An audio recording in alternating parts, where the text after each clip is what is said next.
Recording in progress. Recording stopped. Recording in progress. Recording stopped. Recording in progress. Recording stopped. Good morning, everyone. I just want to ask Babalwa, do we have quorum to continue? Good morning, Chair. Yes, we do have a quorum. You can continue. Thank you, Babalwa. Good morning, everyone. Thank you for joining us today for the 5th of March Portfolio Committee meeting.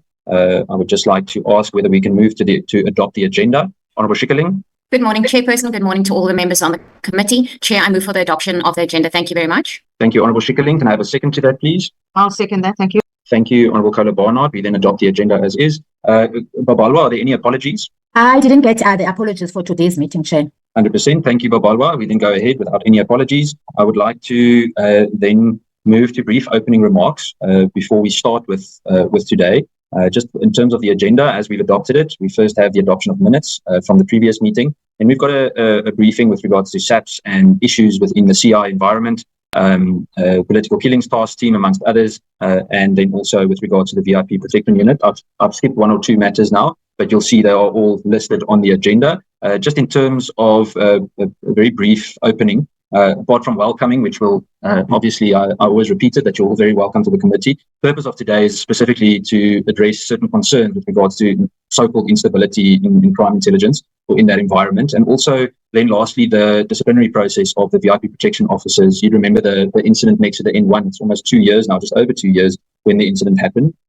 We will spend some time today to discuss certain allegations, misinformation, and then also certain things that the whistle was blown on that also needs to be discussed. Some things seem to be founded, others unfounded, and it's created quite a bit of confusion. And it's important that we address some of these matters within the scope of the committee. I must say that I must caution that remember that there are certain things that belong to the Intelligence Committee and not the Police Committee, but there are many things that have fallen into the public sphere already. And I believe a lot of it is no longer a matter of secrecy because it has been exposed to the point of no return. In terms of general concerns regarding leaks, it's deeply concerning that we've seen that sensitive and sometimes selectively chosen information has been leaked. In other cases, some leaks, unfortunately and fortunately, reveal corruption, abuse of power, even operational failures, and then we need to welcome the fact that whistleblowing occurs. So I guess there's definitely two sides to it. It's important that we make sure that we don't compromise good work being done. And at the same time, it's important that we make sure that the necessary transparency does occur. In terms of crime intelligence specifically, but persistent leadership instability has weakened operational effectiveness over the years. We have looked at reports, whether it's state capture or the July 2021 Recording in progress. The misuse of intelligence for political purposes, corruption in resource allocation, failure to provide timely intelligence during a national crisis, and so the list goes on. We've spoken about before, but we'll likely touch on it again today, is the issues regarding security clearances, compromised intelligence structures, and again, I say that the list does go on. In terms of the VIP protection scandal and the test of disciplinary integrity, yesterday I heard of a member that was dismissed in the Western Cape for buying alcohol during the COVID lockdown. And should there have been a sanction? Absolutely.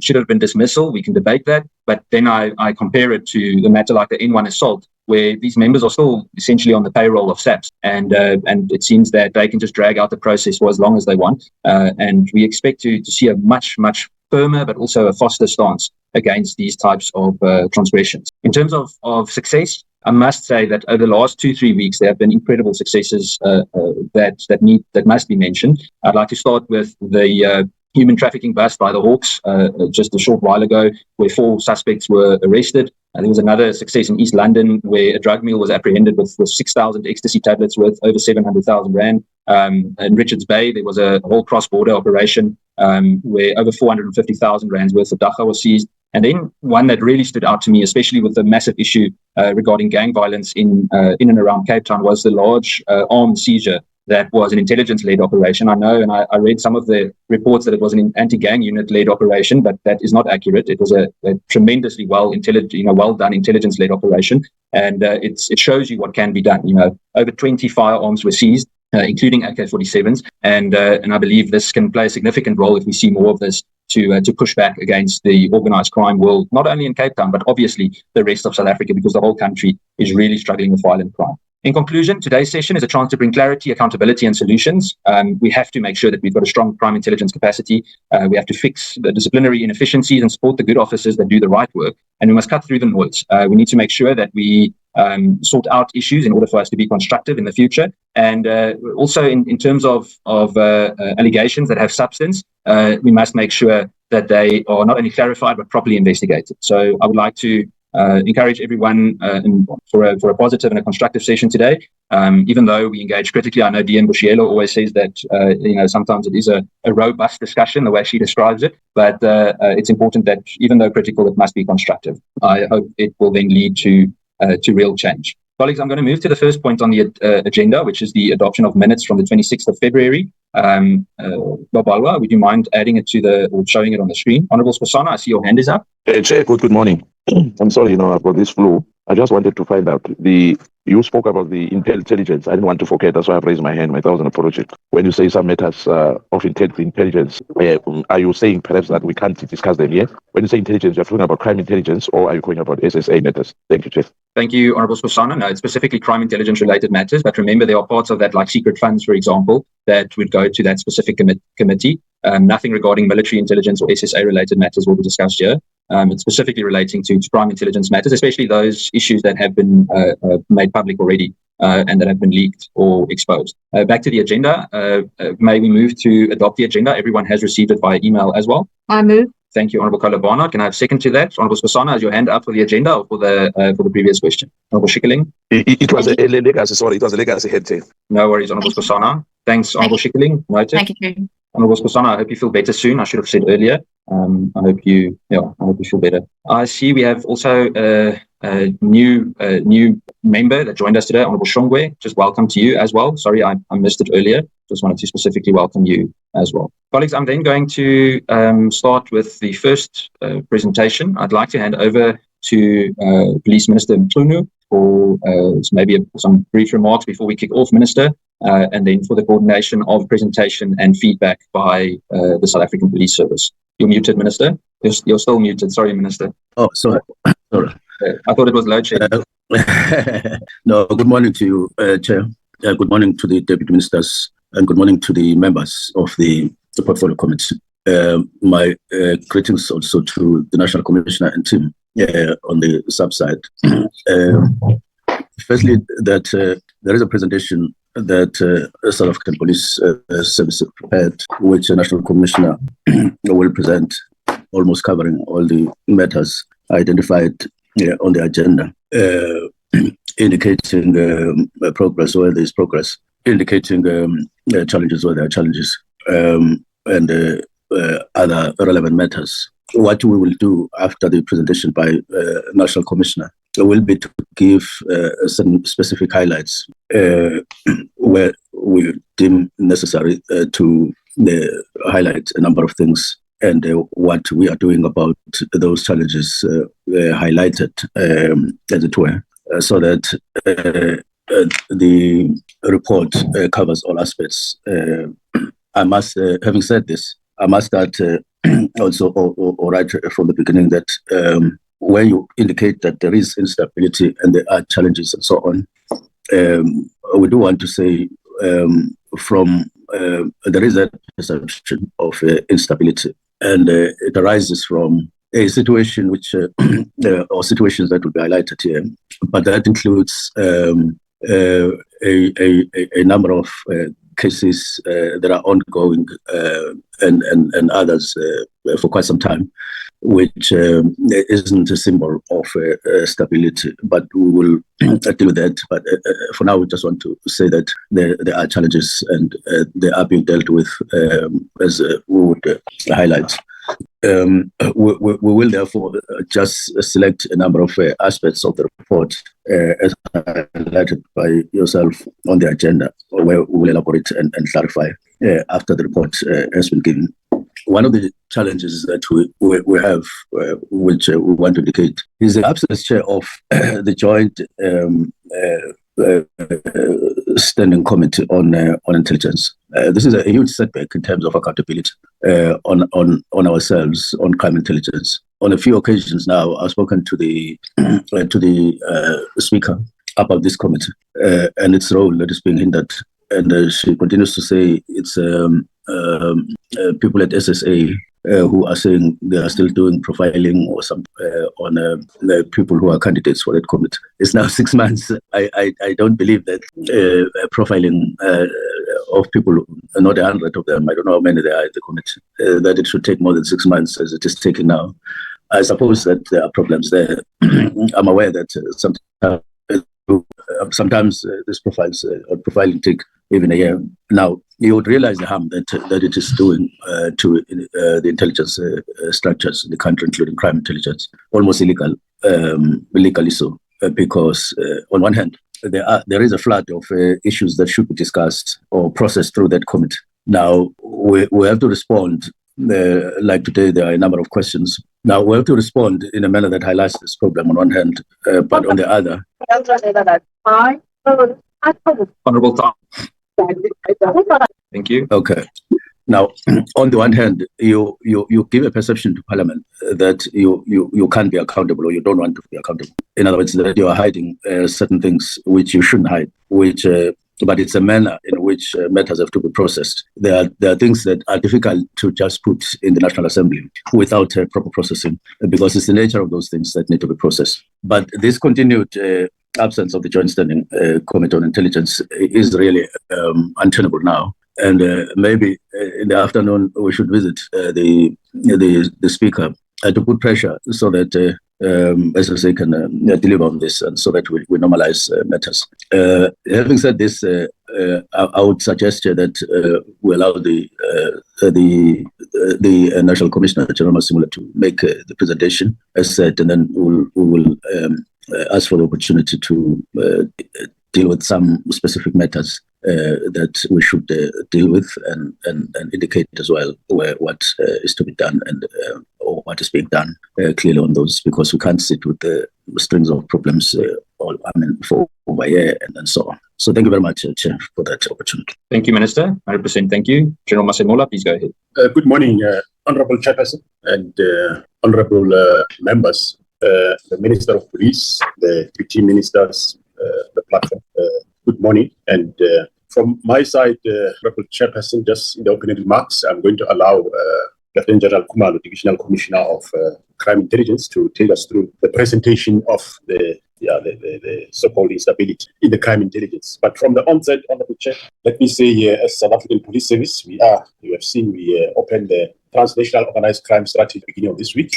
And in terms of success that I would have wanted to talk about, that you've already mentioned them. Thank you very much for that. And all these successes, Honourable Chair, is as a result of intelligence. Our intelligence is quite hard at work, and is working. Almost all the success that we get, the arrest that we did in Bobo on the people that killed one of our members, it was intelligent. The CITs that we're seeing in Lodium, KZN, Gauteng, it is all intelligence driven, including the one you mentioned, the Western Cape one. It was the web of intelligence of over quite a long period. There is a gang involved there, but I won't mention the name of the gang, but because we are still investigating. And so, yeah, the division, Honourable Chair and members, it is working. It is unfortunate that there is few elements that create such instability. And such instability only happens, Honourable Chair, when you deal with members in terms of discipline. There are always certain individuals, when we deal with them in terms of discipline, that such instabilities start arising. And to some, it will be chapter 1, this, but to some of us, this is the second phase, it's chapter 2. If maybe you don't know, Honourable Chair, in 2011, towards the end of the year to 2012, early in the year, for 5 months, I did act as Divisional Commissioner of Intelligence. So I know what it takes, I know what we've been doing, and there is, of course, yes, quite much work that still needs to be done. And currently, we are in the process, Divisional Commission is the process of putting things right. And when you tackle, one can say, maladministration or ill activities, then there will be those that will go out, do misinformation to say there is the leadership of SAPS is corrupt and what, putting all sorts of things. Whereas in actual fact, they are defending their ill-gotten, or they're defending what they are doing, which is not right. So, but we are going on. We're not going to pull back, Chair. Yes, we have seen they always take facts and twist them and put them in the out on the public space in a twisted manner. Of course, here we're dealing with both program 28 of SAPS, and also we're dealing with program 8, which is the civil services account. So we'll try our best on the line. Here we'll only discuss matters of the open account. But as I say, it's unfortunate. Some of the members there, when control measures are put in place, they put a fight back. And unfortunately, you'll find that some of the senior leadership there are part of this. And when you deal with them, then the message will be run very, very high and head very, very high. But as I say, we're not going to be deterred. We will continue with the work that we're doing. Let me allow the divisional commissioner to take us through the presentation. I'm not sure, General Khumalo, who's flighting, whether it's you or it's Babalo, if they can flight the presentation. Thank you. Thank you, General. Thank you for your remarks. General Khumalo, you're more than welcome to continue. General Khumalo, there we go. Good morning, General. There we go. Can you hear us? A very good morning, Honorable Chair and Honorable Committee members. A very good morning also to the Honorable Minister of Police and the Deputy Ministers and the colleagues in the platform. I would request the Secretariat to flag the briefing note for us, Colonel Mlambo. Thank you, Honorable Chair. We are going to take the Portfolio Committee on Police on the prepared briefing note, talking to the issues that were highlighted in the invitation. The first part of the presentation will talk to the challenges that are related to the instability of the division, and also the background and the progress on the ongoing high-level disciplinary cases against the senior management in the division. The CFO of the SAPS will brief the committee on the funding and the expenditure of crime intelligence. And then the last point on this first part of the briefing note will talk to the recruitment, the vacancies, as well as the filling of vacancies in the division. Then going to the first part of the briefing note, as the National Commissioner has highlighted, in as much as there are challenges within the division crime intelligence, but there is stability within the division. There is proper management structure, especially at head office. However, there are certain individuals within the SAPS at large, including the division crime intelligence, as well as the public, who are responsible for the misinformation, fake news, and unproven allegations, which also goes as far as leakage of sensitive information. And these are always trending on social media, and they give impression that there is instability within the division. Unfortunately, such kind of actions, they compromise both the integrity and operations of the division. The division has been experiencing a lot of misrepresentation of truth of late through the social media platforms in respect of the decisions and control measures that have been put in place by management.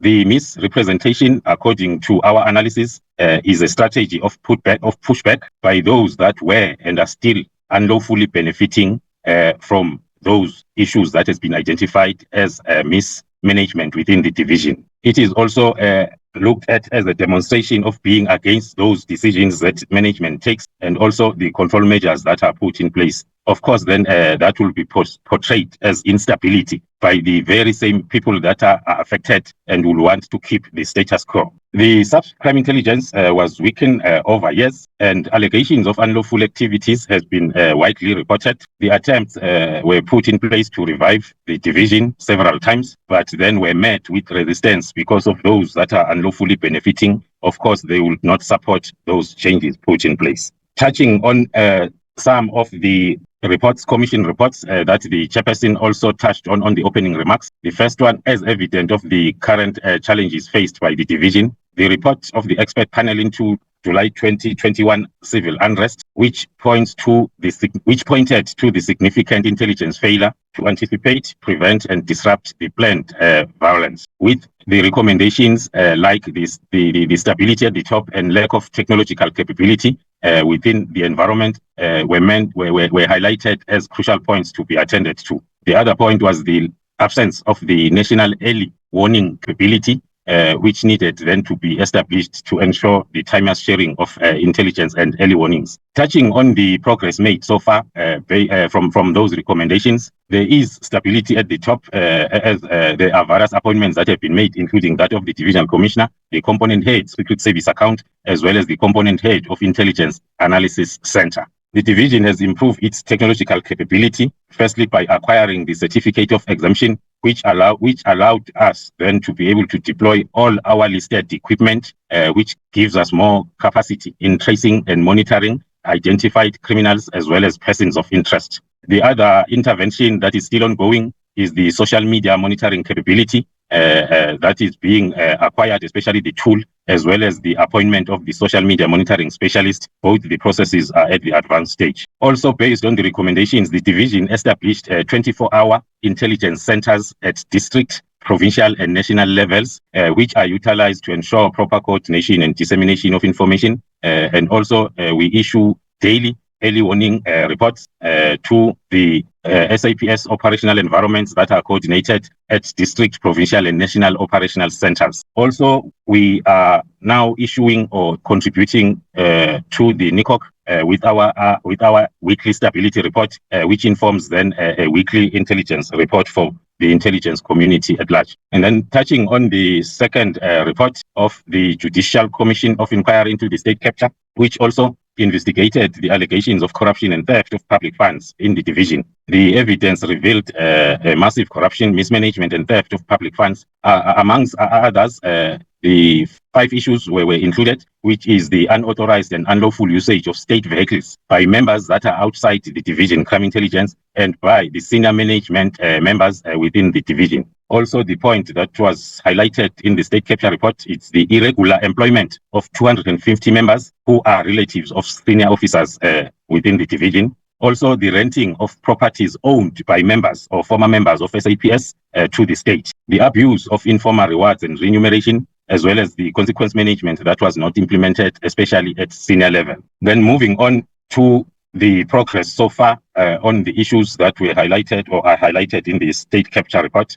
Since January 2023, when I was appointed the divisional commissioner, the division was found to be still characterized by the misuse of both crime intelligence methodologies as well as resources, which was still affecting the performance level of the division. And then there were a few areas then that were prioritized by the management in order to improve the situation. The first decision or the exercise was for the management to review and align the performance indicators and priorities of the division from district level to national level to align them to the priorities of the SAPS as well as the JCPS cluster. The second one was the taking away of the state vehicles from the senior management and redistributing them to operational level. We also reviewed the financial delegation of powers, which included the implementation of control measures on informal rewards and remuneration. We also embarked on the process of identifying the ghost employees who were unlawfully employed and are part of the recruited 250.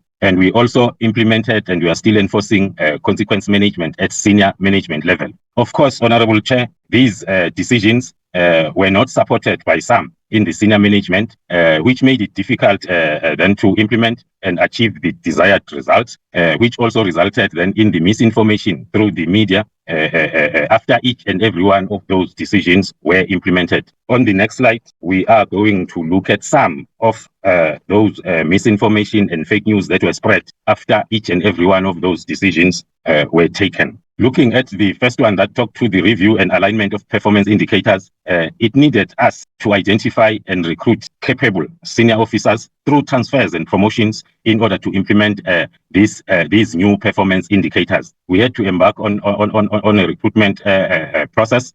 Maybe to make an example, Major General Madondo and Brigadier Britnell, who were brought in to reinforce our most important component, which is the heart of the division, were transferred laterally into the division without any promotion involved. This then resulted in the divisional commissioner to be wrongfully accused of bringing his own people. Some of the social media postings talked to the misinformation and unfounded allegations that the divisional commissioner wrongfully appointed 2 senior managers within the division. That is the latest. The first one talked to the allegations of appointing a young woman at crime intelligence as a brigadier who was previously employed at BMW SA without meeting the minimum requirements. Maybe a quick brief on those allegations. The division had submitted the need for this vacant post of the section head of our technical support services to the division HRM during the year 2022. And indeed, this specific skills post was advertised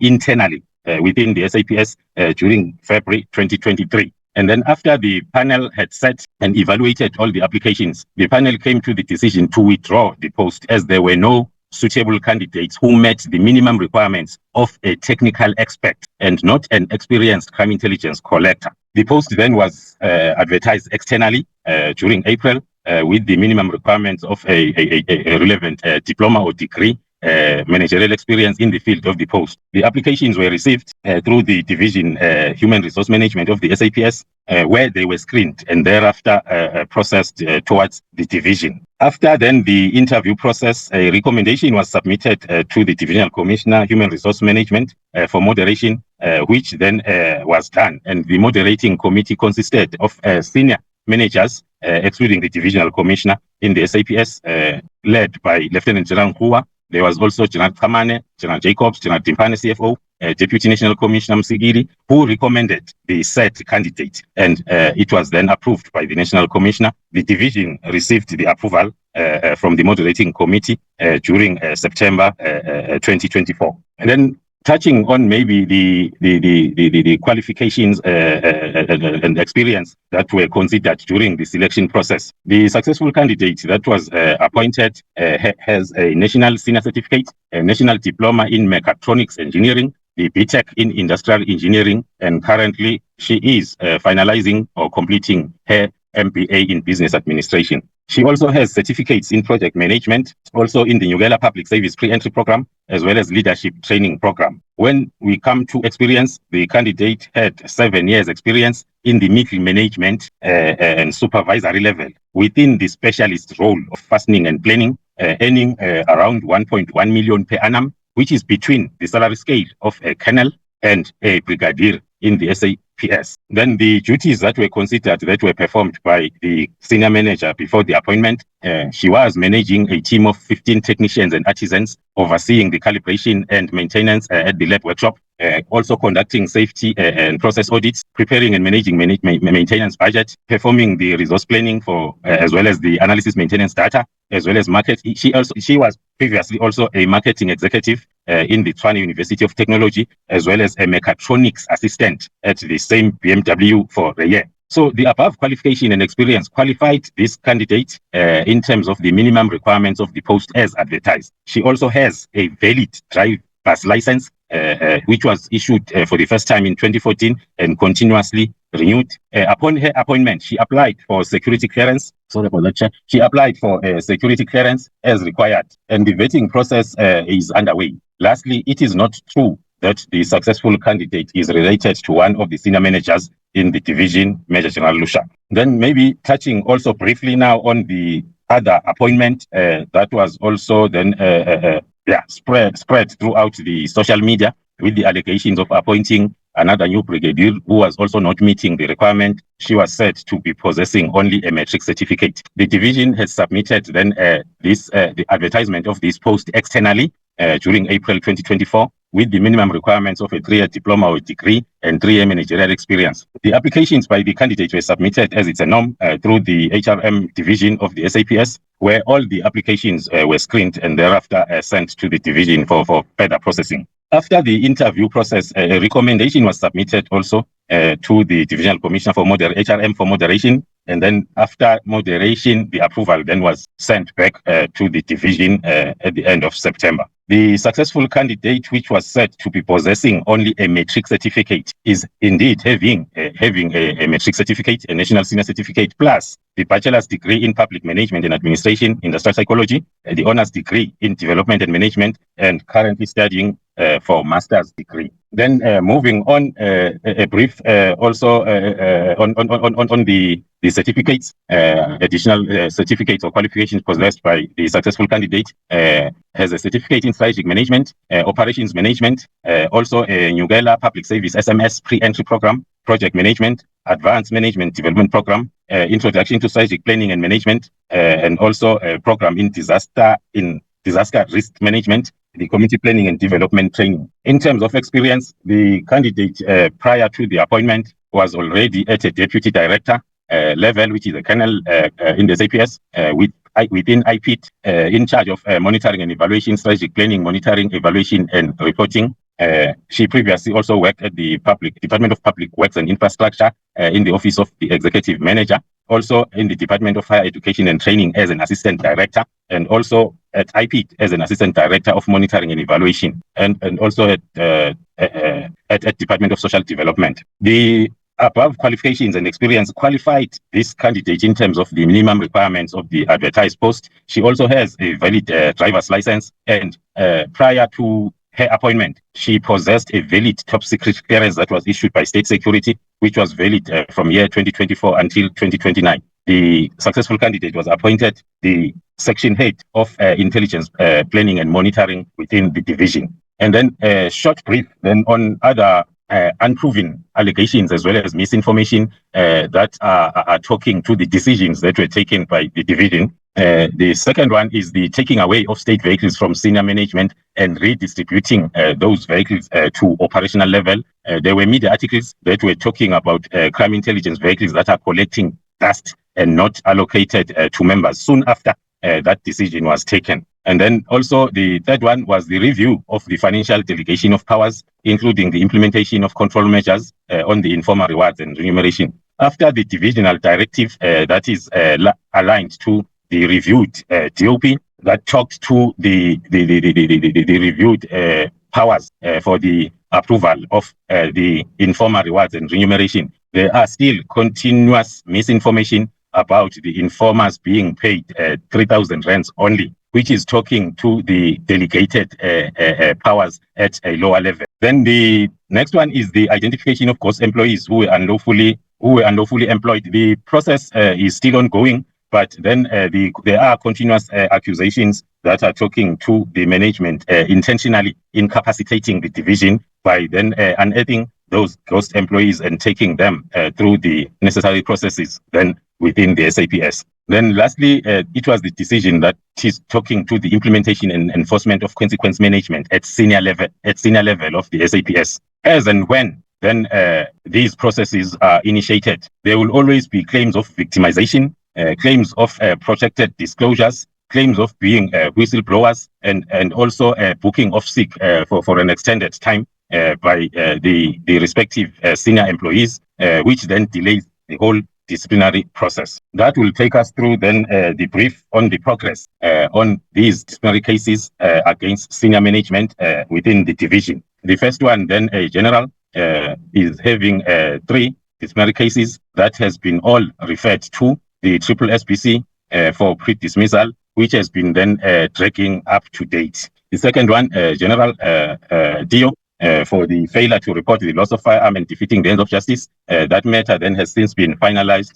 with the dismissal of the senior officer. The next one is the allegations that are talking to the misconduct during an operation which amounted to the defeating the ends of justice by Major General Khan. The matter has since been finalized and the senior officer acquitted on those allegations. Then moving on, the Brigadier Nhlanhla with a string of those misconducts, and then all of them has been withdrawn because the senior officer has been dismissed in terms of Section 34 of the Police Act. And then another senior officer, Brigadier Nhlanhla, who had a misconduct of not attending the Triple SBC case, which resulted in the member involved then receiving 3 months' salary as compensation because of the failure of the senior officer to attend to the case. The officer was found guilty and given a sanction of cancelling. The matter then has been finalized. The 2 matters that are still pending, the one is involving Brigadier Duma in Gauteng province, which is awaiting. The matter has been, the trial has been finalized. The matter is now awaiting the final report from the chairperson. And the other one, Brigadier Ntimane in the Northern Cape, the matter then is still in process. That will take us to the end then of the brief on the progress on these dismissed cases against senior management of the division. Honorable Chair, I will then request the CFO to take us through the next 4 slides on the funding and expenditure of crime intelligence in the open account. Thank you, Chair. Thank you very much, General. General Limbani. Good morning to the chairperson of the committee, the members of the committee, the Minister of Police, Deputy Ministers, National Commissioner. All protocol is observed. I will take the committee through a few slides that talks to the budget of crime intelligence on vote 28. Program 4 is crime intelligence, and there are budget arrangements that I will go through, including the allocation for this program. As I indicated, it is program 4, and what are the main cost drivers in terms of this particular account, and then additional support that has been given to this program over the years. If we go to the next slide, just an indication to say the operational budget for crime intelligence function is annually allocated to the division crime intelligence, and this has been happening since 2013-14 financial year up to now. It is program 4 on vote 28. 2028. The division apportions the operational budget between the provincial crime intelligence offices in an equitable manner, whereafter it is managed centrally. Even though the provincial cost centers are accountable for utilization of resources, final accountability remains with the Divisional Commissioner Crime Intelligence in this regard, as this is the principle that is similar to the management of the SAPS budget. We have Interpol function as another subcomponent within this program, and then compensation of employees amount is managed on a national level in terms of new appointments, post-promotions, pay progressions, increased benefits as per bargaining council agreements, and also considering the natural attrition, etc. The next slide will then indicate budget allocation to this particular program. We have tried to do an analysis of 3 years. You will note, Chairperson, that for compensation of employees in 2022-2023, the program received an allocation of over 3.9 billion. For 23-24, over 4 billion was allocated. And for this current financial year, 4.3 billion has been allocated for compensation of employees. These are your salaries, your allowances, including overtime in this regard. Operational budget, this is your goods and services and the procurement of vehicles, all the amount that we give to this program to procure such for members to be able to do their work. For 22-23, 345 million was allocated to this program. For 23-24, 349 was allocated. For 24-25, 313 million was allocated, and this is the result that we have suffered a bit of a decrease in terms of operational funding across the board. So all these decreases had to be applied to all the programs. Transfers and subsidies, this is a line item that speaks to exit benefits paid to employees. Crime intelligence received 35 million for 22-23 financial year, over 36 million for 23-24, and 38 million for this current financial year. Of importance is to note that compensation payments are usually the largest portion when it comes to this program. This constitutes plus or minus 91%. Operational costs are primarily your fuel expenses, fleet maintenance, as well as travel and subsistence as generated by personnel as and when they travel gathering intelligence and doing their intelligence work across the country. We have substantial baseline reductions that were introduced by National Treasury from 24-25 financial year on operational funding. This is across the board. On average, we had 11.9% reduction per year over the MTF. It must also be noted that the figures that I'm presenting are excluding the secret service account, which is not part of Vote 28 police. The next slide just indicates the main cost drivers. What drives the costs in terms of operational budget of particular program? You will note that fuel, fleet maintenance, travel and subsistence, as well as vehicle procurement of stationery and consumables, as well as telephone and cell phones are the cost driver in this. When you look at and compare the figures per financial year, it's plus of the same with the except fuel for 24-25. The expenditure after 28 February is about 55 million in this regard, but anticipate that by February in the same. We are indicating in the next slide, Chair, that over and above the operational funding or the baseline that we have allocated this program, we have over the last couple of years given additional allocation in particular to this particular program to deal with the issues of vetting services. There was a backlog. We had allocated additional funding to this program to be able to reduce that particular backlog. We allocated funding for additional security upgrades at various facilities. We also allocated additional funding for interventions during the shutdown operations as well as election deployments. Substantial information technology needs as well. We have recently then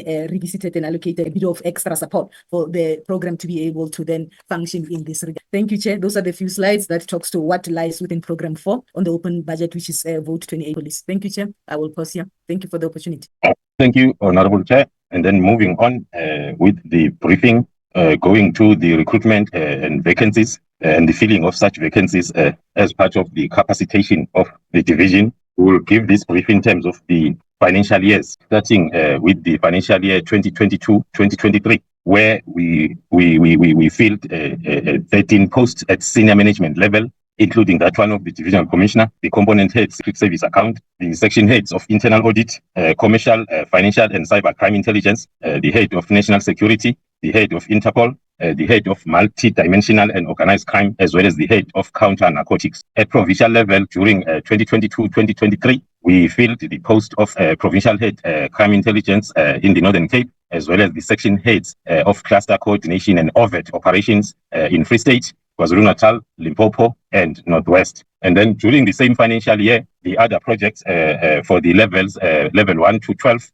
we filled 9 posts of polygraph officers within our vetting section, as well as 301 posts were filled through the internal post promotion. Then moving to the following financial year, 2023-2024, we managed to fill 19 posts at a senior management level with the at head office, the component head intelligence analysis and coordination, section head security intelligence analysis, as well as section head of personnel security, which is vetting at counter and security intelligence, the head of supply chain management at secret service account, as well as the head of surveillance at operational intelligence support. At provincial level, we managed to fill the posts of section heads of intelligence analysis and coordination in Gauteng, KwaZulu-Natal, Eastern Cape, Limpopo, Northern Cape, and Mpumalanga. and also the section heads of crime intelligence cluster coordination and overt operations in the Eastern Cape, Gauteng, and Northern Cape, the section heads of intelligence collection in the Eastern Cape, Mpumalanga, Northwest, and Western Cape, and lastly, the section head cluster coordination in Mpumalanga. Then on other projects from level 1 to level 12, we managed to fill 50 posts of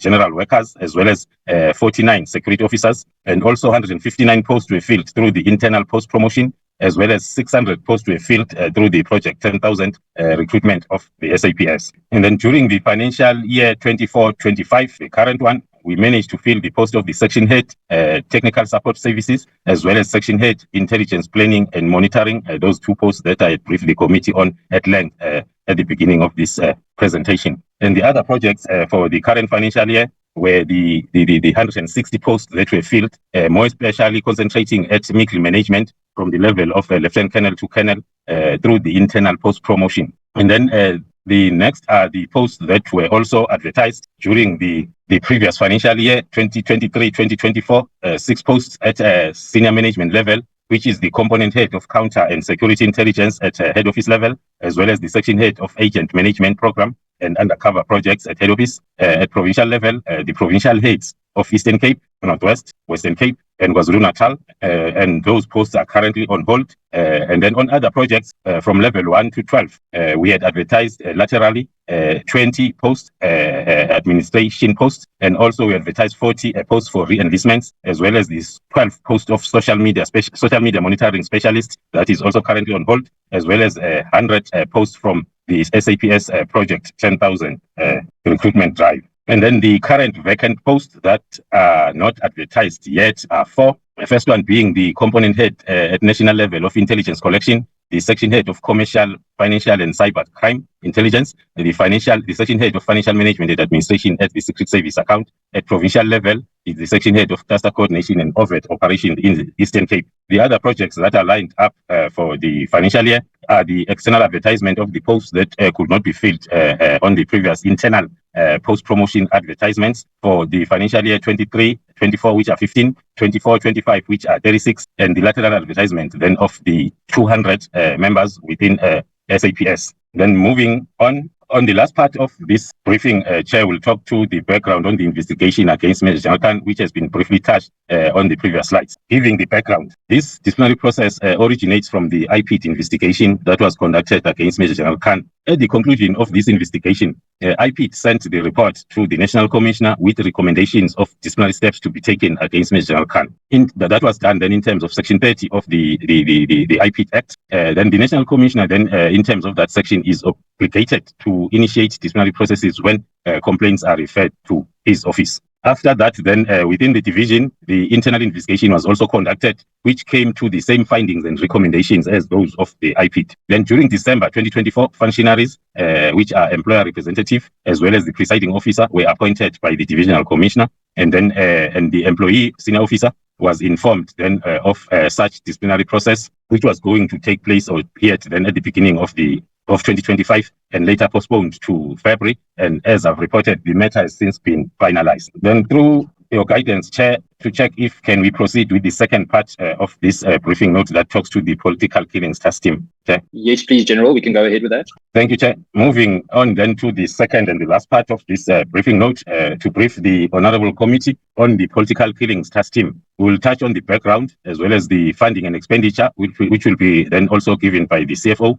And then we'll touch on the successes achieved so far and the current status. Then on the background, Chair, we will go back to 2018 in KZN, where there were escalations then of these politically related killings or incidents, which led then to the President of the Republic to establish the Inter-Ministerial Committee consisting of the Ministries of Police, State Security, Defense, Justice and Correctional Services. This happened then during the President's visit to the family of the late ANC activist Mkhunu, who was assassinated in Plesisla in KZN in May 2018. The Inter-Ministerial Committee chaired by the Minister of Police was tasked with ensuring that the perpetrators of politically related incidents in the province are brought to book. The IMC had to assess the then provincial task team that was in place and investigating these incidents. One of the preliminary observations by the IMC after this observation or assessment was that the then task team was working in silos, and it was also compromised, and that it did not have an investigation and prosecutorial plan or strategy. As a result, then there was very little or no progress at all in the investigation of these cases. A decision was then taken by the IMC to establish the National Integrated Multidisciplinary Task Team, which consists of SAPS and National Prosecuting Authority, which are supported by the State Security and Correctional Services. This team commenced its work in July 2018 to implement the strategy that was approved by the IMC.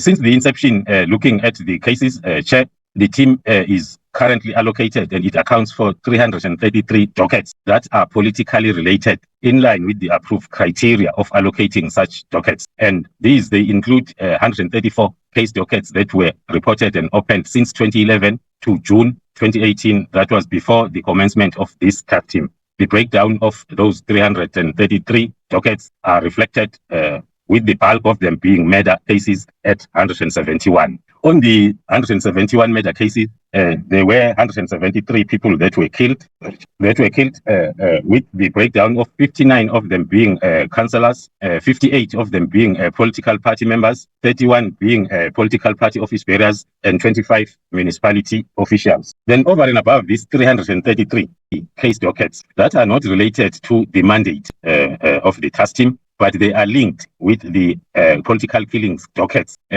based on the same suspects, and also based on other investigative results like ballistic reports. Hence, then the team will also draw that parallel docket to investigate together with the main case of political related nature. Then, in addition to these two groups of dockets, the team is also conducting intelligence-driven operations targeting unlicensed firearms, which has since led to 120 dockets being registered, 156 firearms recovered, of which 54 firearms out of 156 were positively linked with the political killings cases. Continuing with the background, the performance and the progress of the task team is continuously monitored by the IMC, as well as the National Steering Committee, which is chaired by the national head of DPCI, Lt-Gen General Libya. As a result of then the performance of the team has been assigned to other presidential intervention projects. The first one being the one in the Eastern Cape, which happened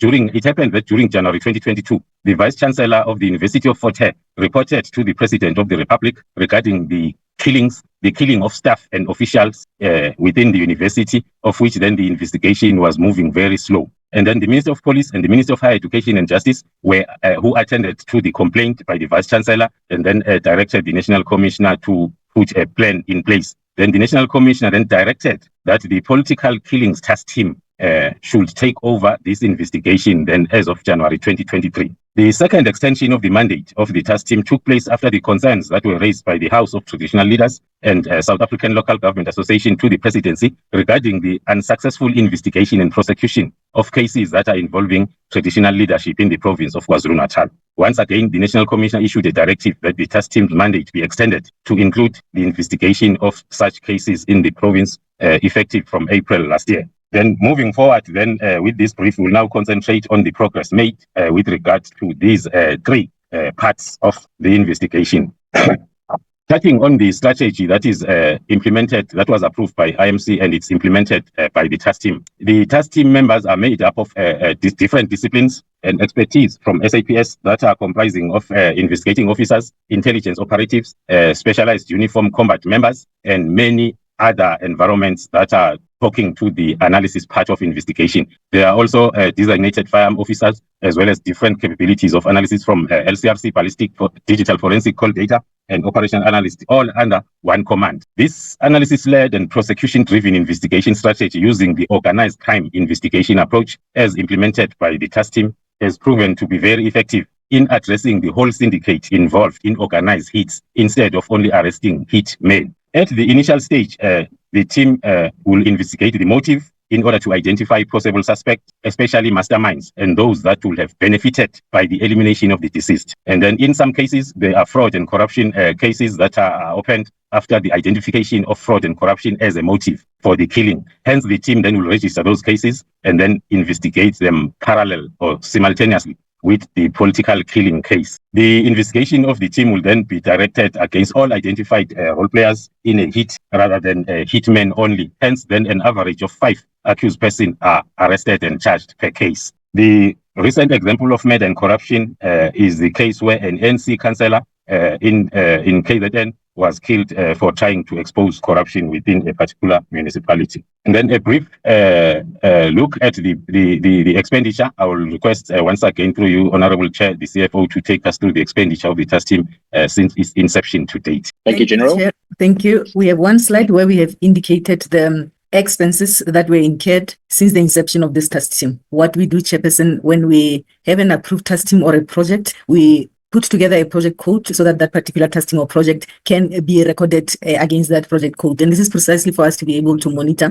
the expenses against that particular project. So we have an approved project code that has been recorded against this political task team. Since 2018-19, there are expenses that are listed against goods and services as well as overtime that are incurred by this task team, on average 49 million when you look at goods and services for 1920 and overtime payments 26 million. And so it goes up to 28 February 2025. Overtime spent was 13 million, with goods and services at 41 million. In total, since inception, Chair, the task team has spent 415.9 million, which is expenses that are against goods and services as well as overtime payments of the members who are serving in this particular task team. This is a summary of a period of 7 up to this financial year, and these expenses are recorded, we are monitoring, and these were approved accordingly. Thank you, Chair. Thank you, General. Thank you, Honorable Chair. Moving on then to this next part of this briefing on the political killings task team, looking at the status and successes so far. Then our first stop will be at a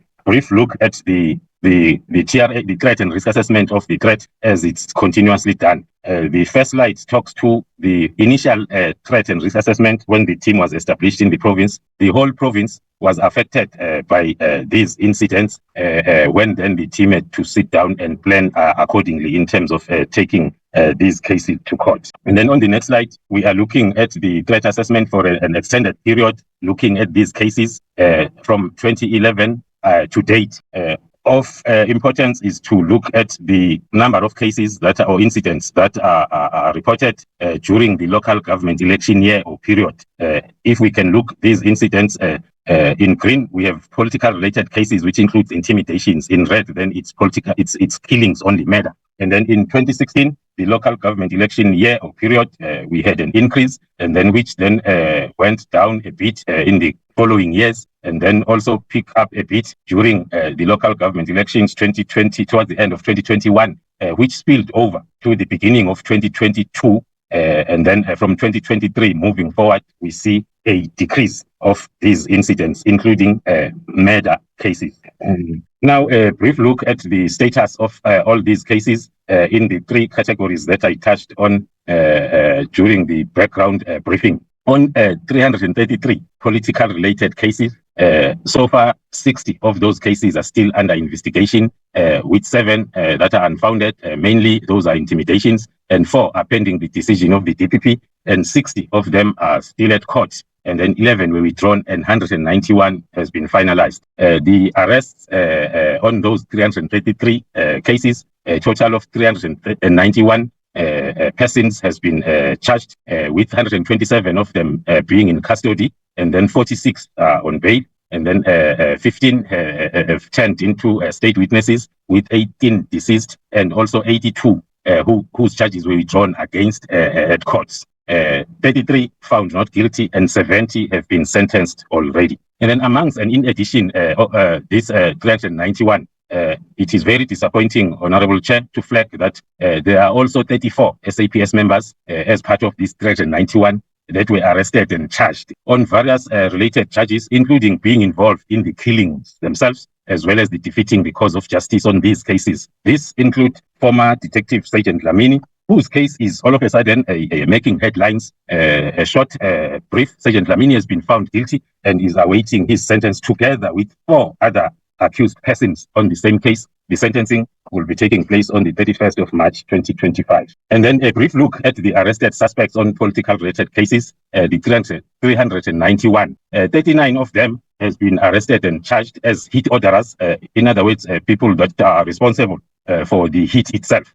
Amongst 39, we have a number of councillors, we have number of tenderpreneurs, as well as top municipality officials. And then 68 of 391 are hitmen coordinators, and then 180 are hitmen. 26 are getaway vehicle drivers, and then 39 are spotters, and 39 are accessory after the facts or conspirators. As I've indicated, the task team is approaching this investigation in an organized crime format. Hence, then the effort will be made to arrest and charge all people that will be identified as responsible for a particular hit. Moving on to the next slide, a brief look at the second batch of dockets, which are parallel, as well as the third one, which are ad hoc cases, in other words, firearm-related dockets. As I've indicated, that in addition, the team is having these 90 parallel dockets. Out of 90, 16 are still under investigation, 20 are at courts, 20 are withdrawn, and 34 has been finalized already. And then on ad hoc cases, 120 of them, 1 is still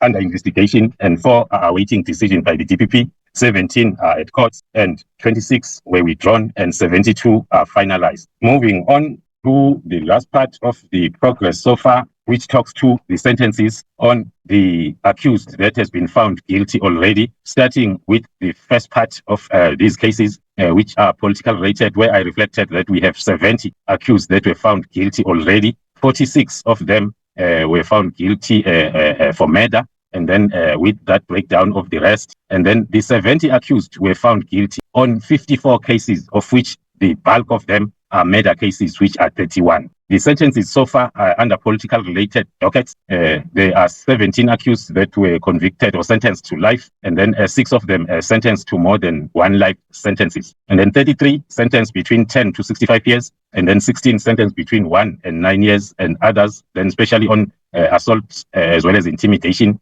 they were then sentenced, or then the matter will be settled then using the alternative dispute resolution. On the second batch, parallel cases, in short, 12 accused has been found guilty already on 19 cases with that breakdown. 3 of them sentenced to life, and then 7 sentenced between 10 and 73 years, and 2 sentenced between 1 and 5 years. On firearm-related cases, 28 accused on 27 cases, with 2 sentenced between 10 and 13 years, 10 accused sentenced between 1 and 9 years, and those that are sentenced between 3 and 12 months are 16. Then in total, there are 110 accused that were found guilty already on all these 3 groups of cases, which are 100 in total, with a total of 20 accused sentenced to life, and then 46 sentenced between 10 and 73, and 28 between 1 and 9 years, and then 16 then less than a year. In total, combined sentences are at 1,562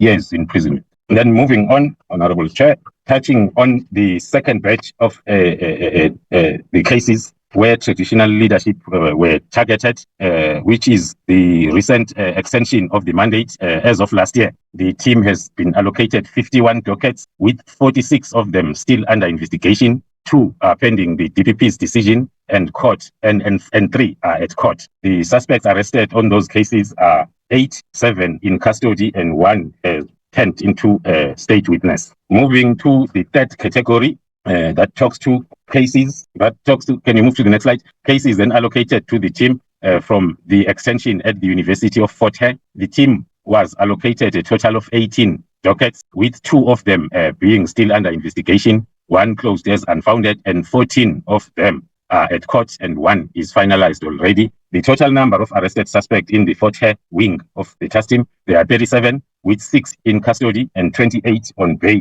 and 2 have turned into state witness, and 1 has been convicted and sentenced. The 37 accused that have been arrested, 10 of them are charged on murder and attempted murder cases, and 27 are charged on fraud and corruption, which was found to be a motive for these killings. This, Honorable Chair, total and complete organized crime investigation in the Eastern Cape has resulted in the NPA choosing this investigation to be part of submission by the country to the FATF to demonstrate the country's capability to investigate and prosecute money laundering as well as racketeering in order to move the country out of the grey list. And then lastly, Chair, one will have a look at the current picture as compared to the initial picture in 2018.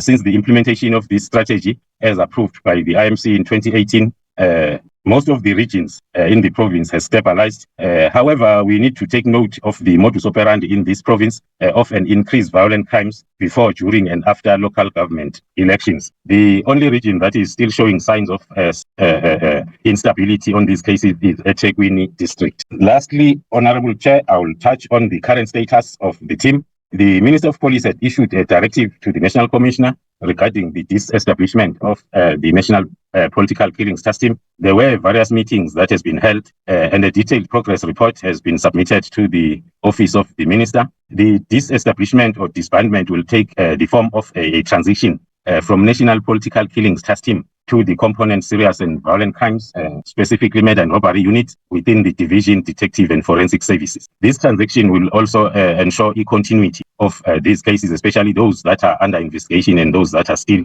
at various courts. That will bring me to the end of this second part of briefing, Honorable Chair. I will hand over then to Lt-Gen Nhlanhla Mkhwanazi to touch on the last two slides as per the agenda items. Thank you, Chair. Thank you, General. Good morning, Chair. I think my video is... Can you see me, Chair? Yes, General, we can see you. You're more than welcome to go ahead. Thank you, Chair. Chair, good morning to you, Honorable Chair, Honorable members of the committee, Honorable Minister, Honorable Deputy Ministers, the National Commissioner, and colleagues on the platform. Good morning. Chair, this one, it will be very, very short. We have been asked to give information as to how do we deal with the SAPS on matters of fake news in the level, especially against our police members. When we receive a complaint from a member or members, the first thing that we do, we take a statement and then we investigate that particular incident. If there are merits at the end of the investigation that warrants further steps, we then advise a member to do APC&T and also advise the public as to the outcome of that particular investigation. The second one, Chair, is when fake news are on the social media platforms, our colleagues from SAPS communication unit, how do they deal with such fake news? They will accordingly stamp those fake news and report them to advise the members of the community that indeed there is no merits or there is no truthness on such news. In some instances, a member would be asked as to whether he or she was happy or he was happy about the outcome of an investigation that would have been conducted as a result of the case that would have been reported to the management. Last one, Chair, can you move please into the slide? Last one, Chair, we will also ask if there is any legislation that we feel that it does impede, which was passed by Parliament in protection of our rights as South Africans first, as well as also as police members. Chair, our view is clear. Section 16(1) of the Constitution of the Republic of South Africa guarantees the right of everyone to free expression. However, Chair, our view is such right, when it is exercised, it must be exercised with respect, taking into account the rights of others as well as the human dignity of others. We've seen, Chair, that in the number of few weeks or few days, we've seen all over the media, either on print media, on social media, especially the attack on senior members of the service. Some allegations, Chair, that are still being investigated to go to as to whether they carry any merits. We are of the view that at times we get attacked is because of the badge that we wear. At times maybe we do get attacked for valid reasons. But we are saying whenever people either through social media or through the print media, when they're exercising the right of the freedom of expression, they must also take into account our human dignity. Lastly, Chair, especially because not only this malicious statement that are made against SAPS damages us as members only, but also it has got a reputational damage to the South African Police Service brand. We thank you, Chair. This is the end of our presentation. Thank you very much, General. Minister Mkhunu, would you like to conclude on that presentation? Maybe before the Minister, Honourable Chair, you may. Go for it, General. You're more than welcome. All right. Thanks, Honourable Chair. Just to emphasize that, as you can see there on the slide 5. So these are some of the problems that I encountered at the crime intelligence, and the divisional commissioner have my support, and I directed that he continue with this exercise of where we have taken vehicles from senior managers where we find any wrongdoing, that it must be rectified. So that we are not going to stop, and the committee should be the committee should be lay their fears that there is no informers that are not being paid. All what we are saying is we are controlling that payment. We want value for money. We don't want that it be free for all. So control measures we have implemented, and we are going to keep those control measures, and we will continue dealing with those that are employed irregularly, Honorable Chair. So the committee should take note that as we deal with this, there is a backlash and there will continue to be false or media publicity and so on. But this is one of the crux of the matters that is a problem. But I'm sure at the other forum, we can drill deeper into this and discuss it quite more. Let's go to slide 8, do we? Honorable Chairperson, the employment of the senior managers at the crime intelligence, I know that General Khumalo did explain this earlier. I'm not sure, as the rumors go by, how powerful can one individual be that he can convince even a moderation committee that consists of these lieutenant generals that we have there. The committee should take note that the employment of senior managers or any other person, we have got criteria that we use, we have policies that we use, and it is not an anomaly to appoint somebody from another, be it a factory or whatever level or other department. If you have the skill that we require, that person will be employed based on the skill that we require. If we want, in this case, a technical aspect, be it mechanical and both electronic, you are not going to employ a intelligence collector for such a post. So it's not an anomaly. It's been happening on the picture. I can mention many a lot. The current divisional commissioner of HRD training, Lieutenant General Dr. Zulu, she's not. She was never a trained constable. She came from the educational fields and to become a divisional commissioner. Of course, at law ranks either a deputy director or director and come up. It's many. The current CFO that we have, she's never a constable. She came in to be a CFO, the divisional commissioner of supply chain management. She came in with the skills that we require. So it is many. Even in DPCI, there is young major generals that came there because they are. If we want an accountant, forensic accountants, or whatever, we will go for that skill and will employ. So there is no anomaly in disappointment. This is what was required, and this is what we got. Current policies allows that. It's just a few that I mentioned, but there are many that even in your audit environment, you will find such members. So I just wanted to emphasize that part, that there is no, that person is not related to all these lieutenant generals, not related to anybody. It is based solely on what skill do we require and what people have outside.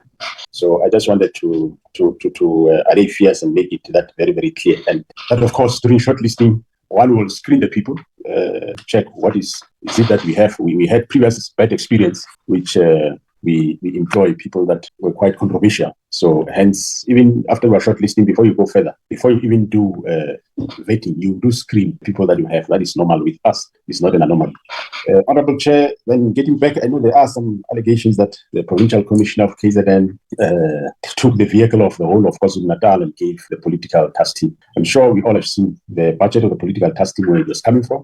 That budget was given to the political task team on a yearly basis. It was residing at the operational response services before, and that's where it was. It is never, and it was never, a crime intelligence budget, and the political task team was never a project of crime intelligence division. However, there will be members that come from that division that worked with the political task team, and also the divisional commissioner, who also was, he has been working with the team before he became the divisional commissioner, and he continued, which there is nothing wrong with that. And the provincial commissioner, at some point when there were shortages of budget, yes, we did ask him to assist the political task team with vehicles. So he must have given them, give and take, must be 7 to 8 vehicles at some point during the tenure of the political task team. And there is nothing wrong with that, Honorable Chair. It is members of SAPS, they are doing work in his province. So if he assists them, there is nothing wrong. But there is nothing other than vehicles that he has assisted the team on. That is the only area where the team was assisted by the province.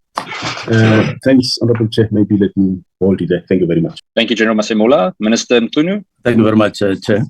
Just a few highlights, as I indicated at the beginning. The first one is that, just to repeat what we said, we do need to urgently close the gap in our parliamentary processes with regard to intelligence services of the country, including crime intelligence, via the Joint Standing Committee on Intelligence. If we don't close that gap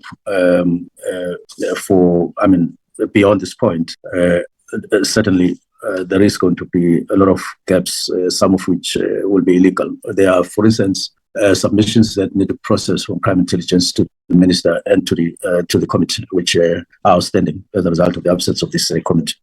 That's number one. Number two, On allegations, I think both the National Commissioner and Divisional Commissioner have touched on this matter of allegations. The issue that I want to put across is that there will always, or there have been allegations all the time, whether inside or outside an intelligence operation or committee or working environment, but also in SAPS generally, or even outside of SAPS, allegations will always be there. And I don't think we should stress a lot about them, as Simo explained, among others, that when people talk wherever they find themselves and whatever they feel they have to say or make certain statements. But what is important is what do you do with them when an allegation comes? Just before I get to that, there are allegations that have been made against the minister on various occasions in various platforms, that the minister is aligning himself with so and so in SAPS, all of which is a blue lie. It has never happened that is such, including allegations that minister intend appointing who for what position and all of that. All you do is receive those and record them, and so on. There are allegations that get made in the platform about the chair of the portfolio committee from time to time. What we need to do is, what do we do with those allegations? And then the National Commissioner and all of that. So I'm trying to put emphasis on not allow the whole organization to be derailed by allegations and to overly stress on allegations, but it's what do you do with them, and that is important. One of the things that we need to consistently do, as I would recommend, is that we share at different levels all these allegations. I meet the National Commissioner from time to time and we talk. Sometimes we include such allegations. We need to share information with the portfolio committee, sometimes with the chair, on developments. And I think that is important so that nothing creates unnecessary suspicion amongst us when we are expected as a collective to deal with issues of crime in the country, which we must deal with. So whether they are on social media, on television, or on print media, let's develop a practice of being open about these allegations and even where they come from, and actually processing them properly. So it's to receive, analyze, and process, which includes sharing of that of such, before they demonize all of us and confuse all of us for whatever reason.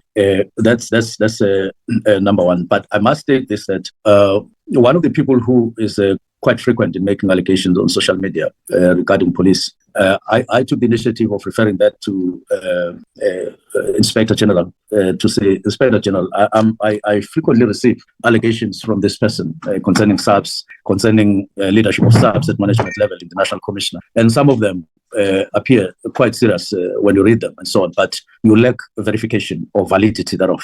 And you can't make your mind up when you are not sure of the validity. So the Inspector General, I wrote him a letter, and after some time, he did respond to say, on what you submitted, these are very, very, very doubtful. And it was quite a bulk of allegations that I'd received up to then, about 75%, if not 80%, that they've been proven to be untrue.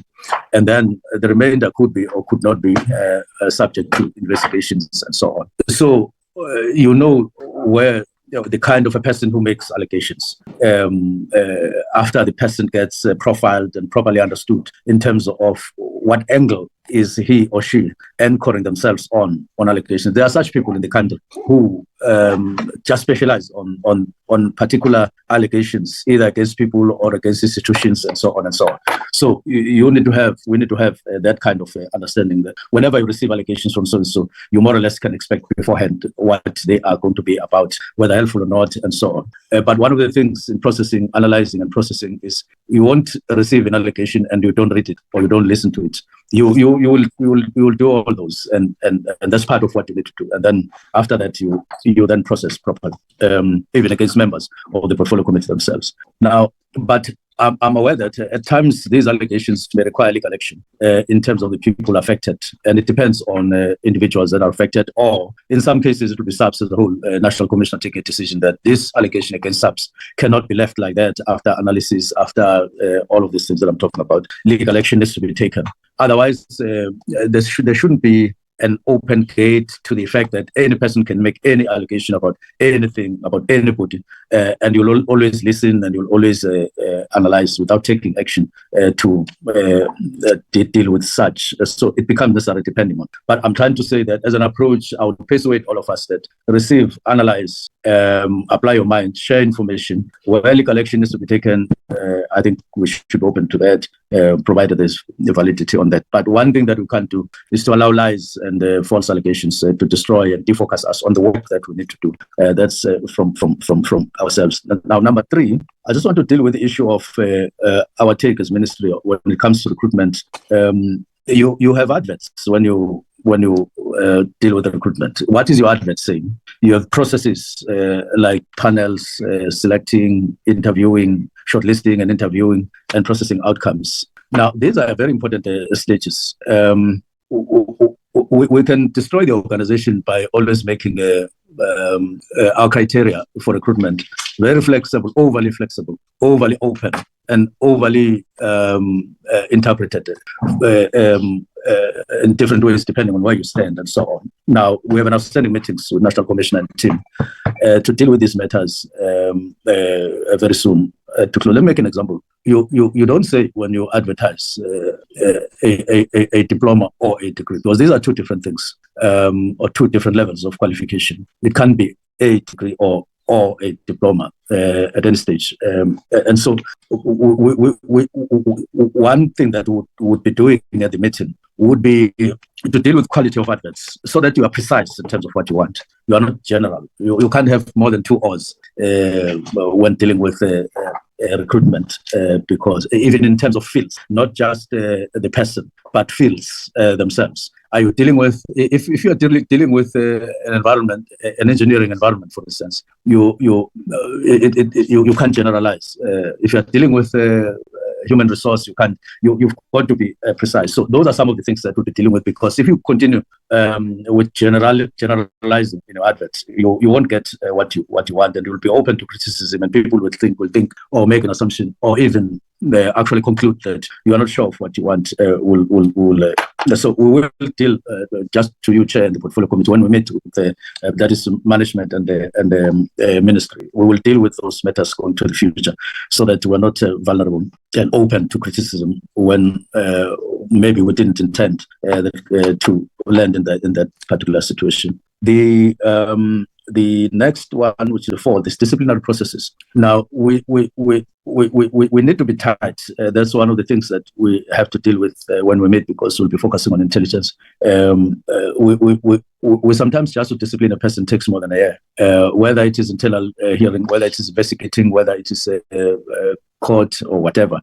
Up until such instances tend to diminish the integrity of, even if it's done with good intentions. But if you are all over with disciplinary cases and there are too many and all of them are running, it creates an impression that you are just everywhere and you're not sure of what you are dealing with, and it damages the integrity and even stability of the organization, maybe unnecessarily, and so on. So we're not very clean and not very tight when dealing with these matters.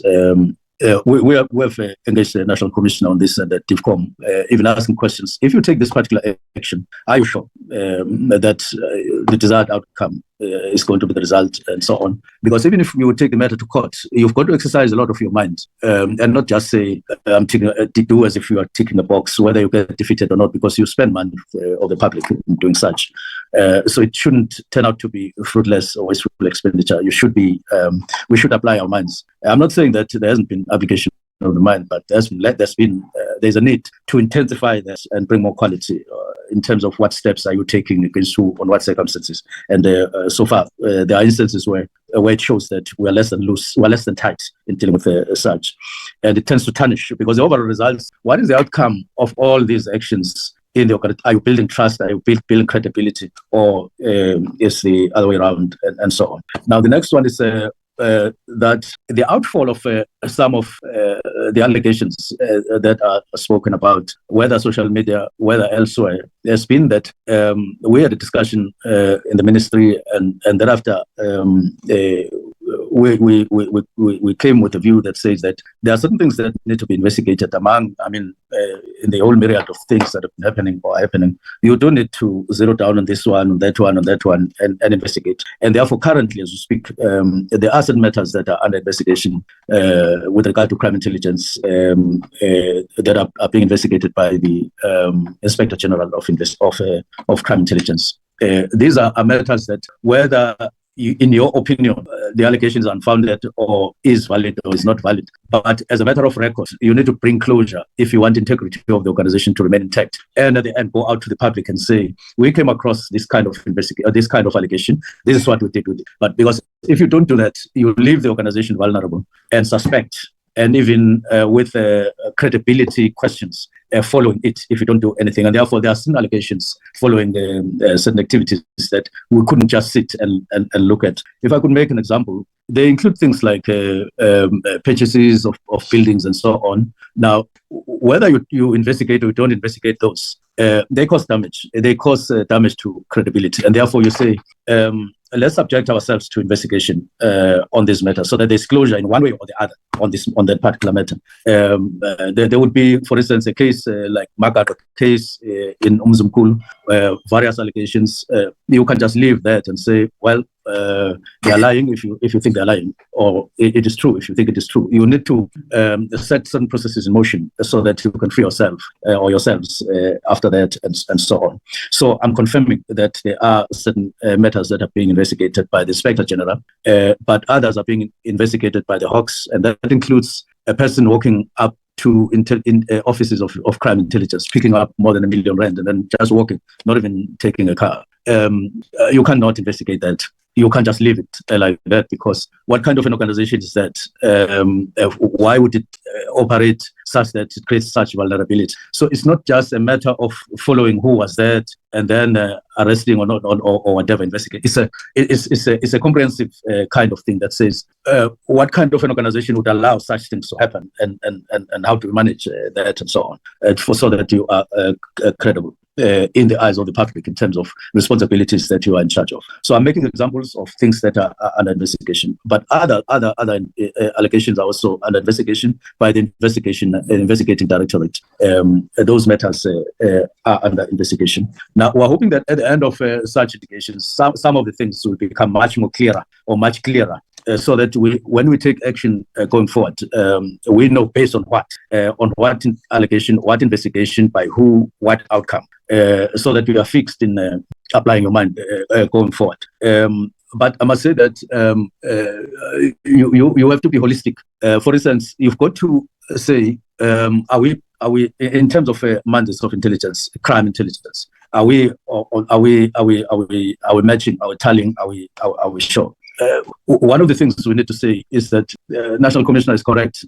Crime intelligence is at work at various levels, and we see results and so on. But at the same time, there are matters that open up from time to time, and they need to be looked at and tightened. And we can confirm those investigations that I'm talking about.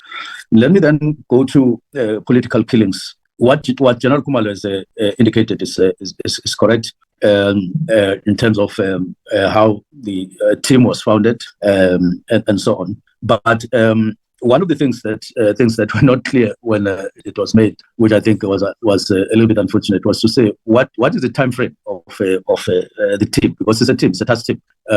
You establish a task team for a specific purpose, for a specific period. It can't be open-ended, and it will never be open-ended. Once you have fulfilled your role in relation to the task that for which it was established, you then have to take decisions going forward, and so on. That was left open, which was sought to close. The other matter is a concrete situation on the ground. General Khumalo makes an example of a councillor that has just been murdered in Mandini recently. It could be said it's political killing, but it could be said it's a pure crime. It's murder. It's just murder. And I tend to align myself with murder. I think at the time when the team was set up, there was a trend, a continuous trend, and that was in relation to a particular phase in the life, especially of KZN. KZN has tended to have phases. There were political killings, as we knew them, behind which there was a government of the day at that time seeking to cause conflict among people in that province and elsewhere in the country. It was throughout the whole just murders and so on. Those were political, but they were pursuing the maintenance of the status quo of the then government at that time, which was in conflict with the majority of people in the country who were seeking liberation and freedom, and therefore it led to bloodshed of big time, and even among black people in general. So those were political killings, and then you get to another phase after 96, you get to a different situation. There's democracy now, there's democratic government,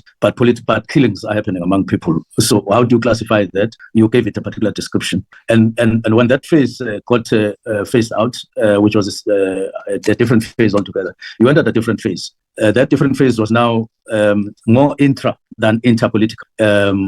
People jostling for positions and jostling for corruption with regard to tenders and so on. So you can't just make a sweeping statement and say it's all political. It needs to be analyzed properly and defined properly from time to time. But those aside, I'm saying the team was established for a particular purpose. There needed to be a time frame. And there wasn't any time frame, and we have discussed it with the President of the Republic, because while it was not a presidential task team, it was his initiative to do so, but it became a ministerial committee in practice, and therefore we have had a discussion with the President of the Republic, and we are in agreement that we can look into the matter the way we've looked at it currently. Now, the other aspect, Chair, and the Portfolio Committee, is that detective services in the country are facing a challenge in a number of aspects. On the weaknesses side, we've got numbers that we are crying for, that we are short on detectives. We've got to look at that in the light of ongoing crimes and so on in different provinces, especially the 4 provinces. The second is support that we give. Detective services have more than 1.9 million tokens that are outstanding. So you can't continuously have that for more years and so on. But also in terms of equity, in terms of funding of them, whether it's salary or operations or uniform and so on. So you need to begin to profile detective services in the country as a whole across the board. You don't create efficiencies on a side and not overall throughout, because very soon you will have a situation where you are skewed a kind of performance within detective services. And we've come to that now, where we say, what kind of detective services does the country require in the light of the imperatives of the 7th administration and decisions that have been taken in prioritizing the goals, the outcomes as envisaged by the 7th administration. And in the light of that, you've got to do adjustments and say, this is where we are in terms of focus, and we have to improve the quality of detective services across in a kind of a streamlined way, yet specializing on various fields. And we will therefore be following what General Kumal was saying, that the next move is to meet and decide on the process, which has to be quite short in terms of disbanding the political killings. It's not so much of a transition; it's more of disbanding, and then you then streamline things in line with the detective services of the country generally as you work, with more emphasis on curtailing matters, curtailing firearms, curtailing things like drugs and all of that, which are giving us trouble in the country, more than political killings as it was conceived in 2018 and so on. Now you leave that part. You then go to the last one. One of the oversights that got created when the political killings unit was established was to have one person heading political killings team, but at the same time doing intelligence, head of intelligence. Now, I regard that as an oversight, maybe unintentional, because running intelligence services, crime intelligence services in the country is quite an important task, 24/7. You can't at the same time be running a political task, political killings task team, because you then have to overlap and run dockets and do all sorts of things, which would inevitably lead to blared responsibilities maybe unintentionally and all of that. So we are dealing with all these matters, clean them up, and we would want to get your support in moving with these processes, and then in due course come back to report on outcomes of our discussions, investigations as outlined, and further discussions within SAPS to make the organization function better overall, as it were. Get us clear, Chair, and the Portfolio Committee. There's nowhere where we talk about political killings, task team not having done good work or good job, despite the weaknesses or despite certain issues that needs to be attended to. There's nowhere where we say so, but we're rather saying it has played its role, and we need to get to a different way in a different period and different conditions, and we have to align ourselves with such. That example of murder and robbery with a number of tasks under it is one, and we had a meeting last Thursday where we're looking at this poll as a whole and saying how do we shift SAPS as a whole to operate on a cutting edge as a result of crime and crimes that are being committed, despite the decline, but not at the level that we want in terms of the levels of crime. We're still high, and we can't continue explaining ourselves that crime is declining, but at a very high level. With 263 murders, for instance, in the Cape Flats alone in 3 months, that's too high a number for us to be comfortable. We've got to adjust. So once we have met National Commissioner and SAPS management after Thursday's meeting, we'll be clearer in our heads on how we are shifting to the cutting edge and repositioning even that branch so that we can effectively fight crime on the ground as happening. Thank you very much for your kindness, Chair, for this opportunity to explain some of the things. And I do want to say to the Portfolio Committee, some of the questions that we're facing in Parliament this afternoon, we will use the context of this discussion and to respond to them so that we are aligned. Thank you very much, Chair. Thank you very much. Maybe the deputy ministers may want to make a comment here and there. I'm just saying in case they want to, for them to be given an opportunity. Thank you, Chair. Thank you, Minister. I will give them an opportunity just after a few, maybe, when we continued some of the discussion. I see there are already hands up. I've noted Honourable Schikkeling, Honourable Kola Barnard, and then Reverend Meshwe as well.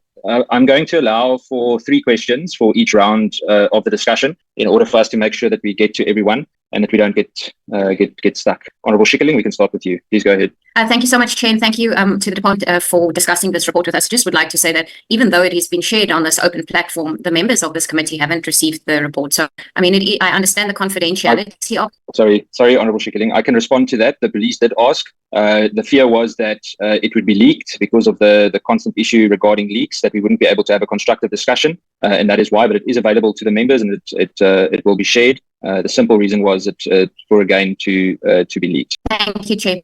Chair, again, I want to go back to say it's very important for us to keep in mind that we obviously don't want to compromise crime intelligence on an open platform like this. And we understand that there are really several cases ongoing of a confidential manner. But Chair, crime intelligence has compromised itself. And I just want to read a short extract from the civil unrest report from the July 2021 unrest. And it says, the problem in the crime intelligence division of the SAPS must be addressed with urgency, meaning there must be stability at the top. There are good officers in the section of the police.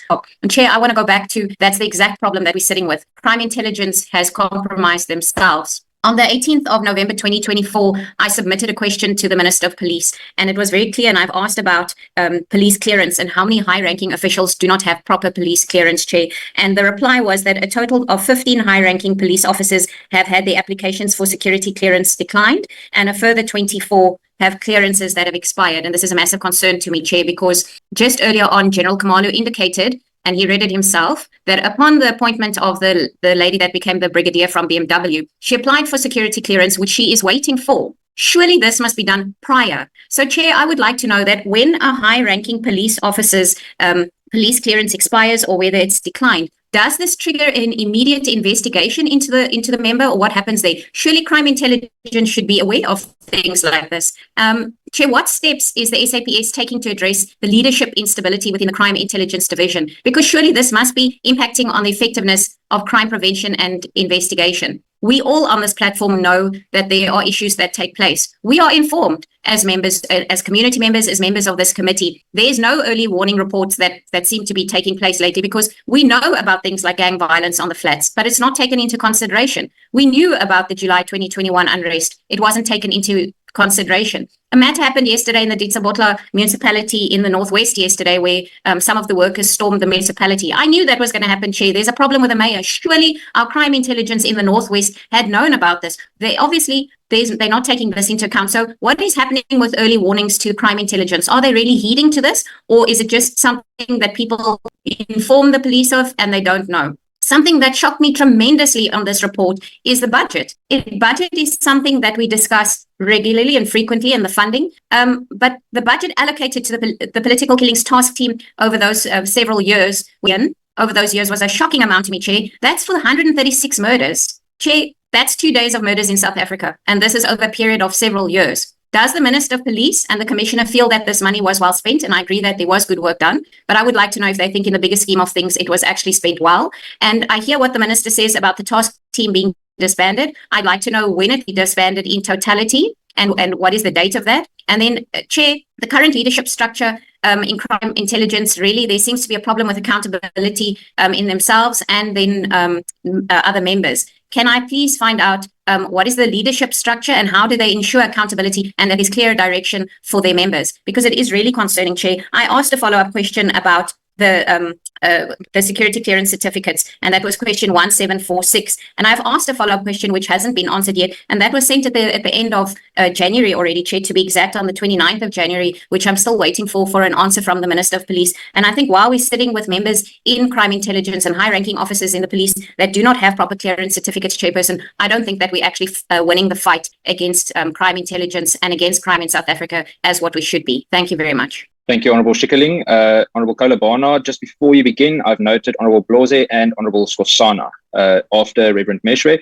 Honourable Kolobana, you're welcome to continue. Yes, thank Honourable you, Chair. Adams. I'm hearing the word instability. Sorry, Honourable Kolobana. Chair, I can't seem to raise my sorry, man. Sorry, Honourable Kolobana. Sorry. I just can't seem to put my hand up. No problem. I've noted you then. Honourable Adams, I've put you on the list. Honourable Kolobana, go for it. Shall I continue? Yes, please. Thank you. I hear the word instability used frequently today in terms of crime intelligence, but frankly, since 2009, when I was dealing with Mdluli and that matter, there have been 8 heads. It's not unstable, it's positively unhinged. Went on to take on a head who lied about having a matric. It's a sad list indeed. And I'm hoping, and I don't get the sense of that this matter will be dealt with head on. It just at the moment, the dithering seems to look deliberate. So really, I think we need a plan. And yes, the Minister touched on it. It does seem to me the fact that the JSCI does not exist yet has given a freedom normally curtailed. And I speak as someone who served on the JSCI last term and will serve on it again when and if it is ever constituted. Now, I'm not sure who will deal with this, the Minister or the National Police Commissioner, but where are you in terms of the Amabongane judgment, which deadline has just, I believe, passed? And that hits crime intelligence as much as it does the State Security Agency. Let me move down to other questions. General Khumalo, thank you for answering my question about the various appointments and the suitability of the candidates. And I certainly don't deal with claims from social media.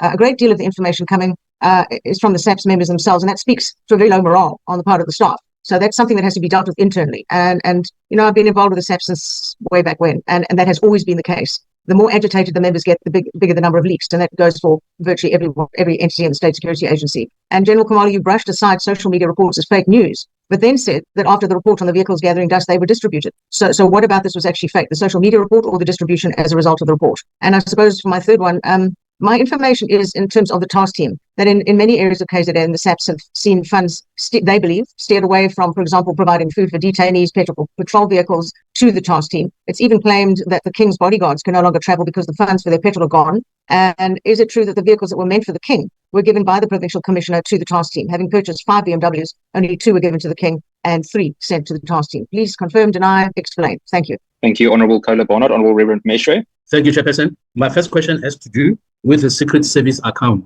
I want to know how many individuals are responsible for that account, and how often do they account? Do they account for what's happening with the account? And maybe the other thing, account to who do these individuals account to, and how often do they account to that individual? What's happening with the fine? And my second question has to do with withdrawing of cases that are ready for court. Now, what happens when the police or the detectives are convinced that it is a winnable case, it is a serious case, and the complainant decides the 11th hour to withdraw that, are you allowed as police to try and negotiate with this person, complainant, to try to convince the complainant to allow the case to go to? What do you do in such a case? And the third question, which cases are referred to the alternative dispute resolution, and who decides which cases have to be referred to the alternative dispute resolution, and who makes the final decision about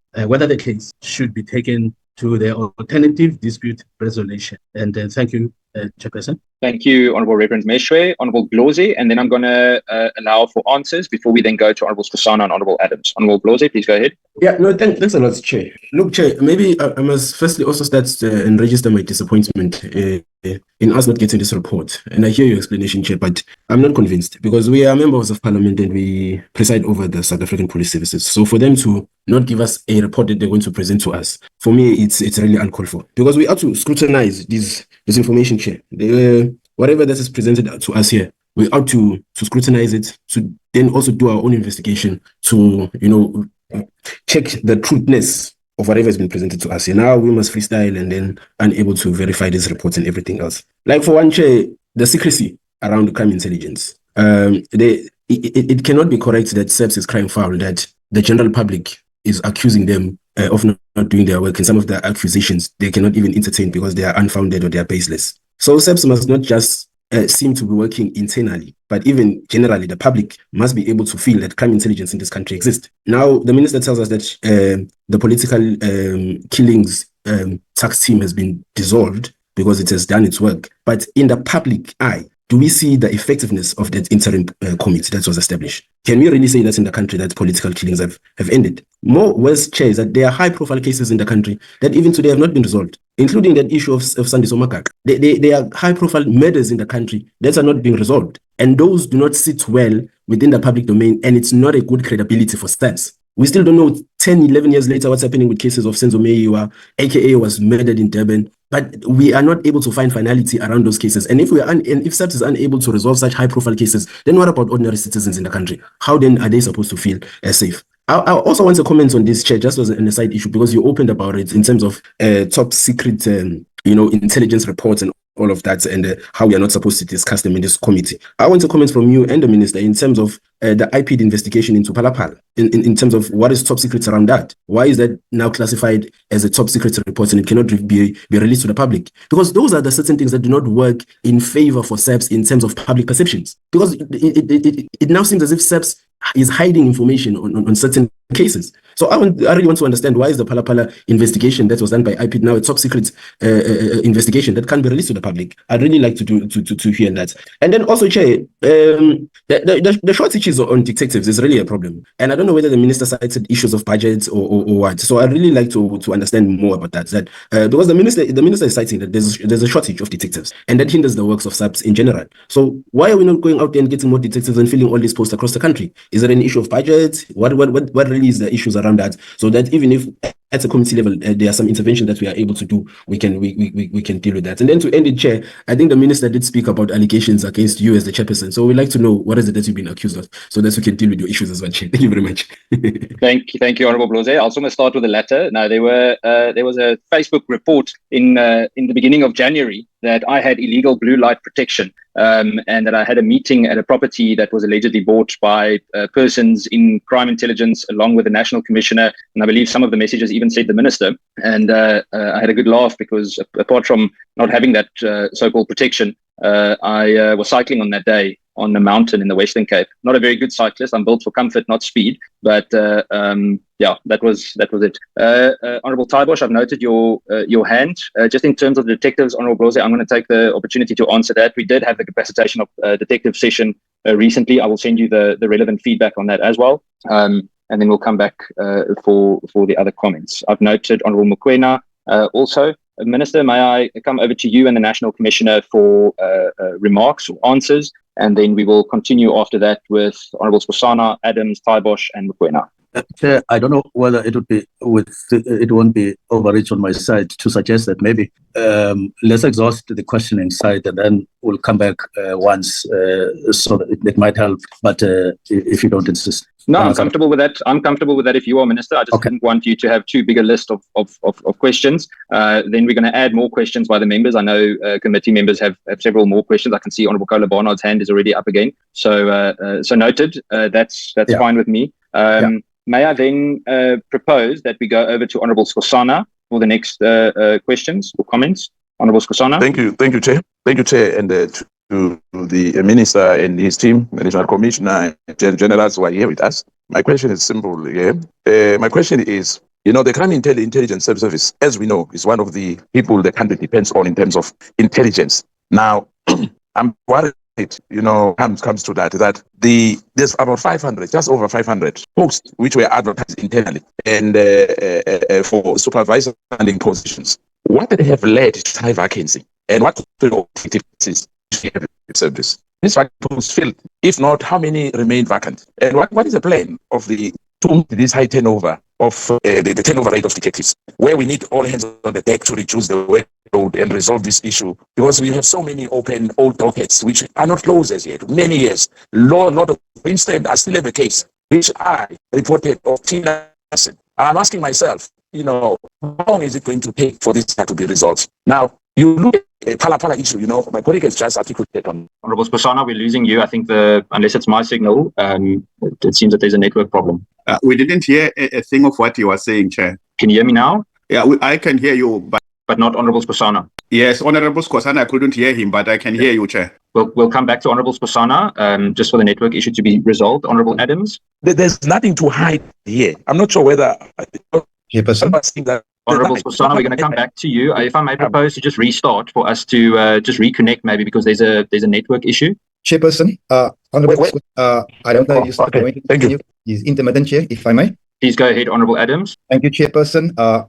Minister, all members of SAPS and all colleagues. I've got a good few questions, Chairperson, but first I must just state that these Zoom meetings are becoming a bit tedious because I'm always losing signal all the time. So it was a long, exhaustive presentation, Chairperson, and I must say I'm very disappointed because there are so many inconsistencies in what was said here, and I'm going to point them all out if you grant me the time. Lt-Gen General Nhlanhla, you spoke extensively on fake news on social media, and I agree with you. A lot of what is being said about SAPS on social media is untrue, but we ignore it because it doesn't really impact SAPS, not on a service delivery level, because people don't take SAPS seriously anymore. But off the subject of fake news and on the subject of real news, at Nhlanhla Police District, the police station, the DPCI case, the case number 1/11/2024, 150 million rand drugs confiscated, the biggest bust in the country for years. SAPS didn't issue a statement. I mentioned it in the last meeting. No one wrote it here. This is not going away. I'll tell you why SAPS never issued a statement. Because this news is never to be transmitted. Because the people implicated are connected, and this case is going to go away. We won't let it. Just so that you guys know. Now I want to move on to the issue of Brigadier Langweni, General Theo, and General Khan. 3 members of SAPS. 2 of them fired, one expeditiously, the other one by a fitness board. No disciplinary hearings afforded.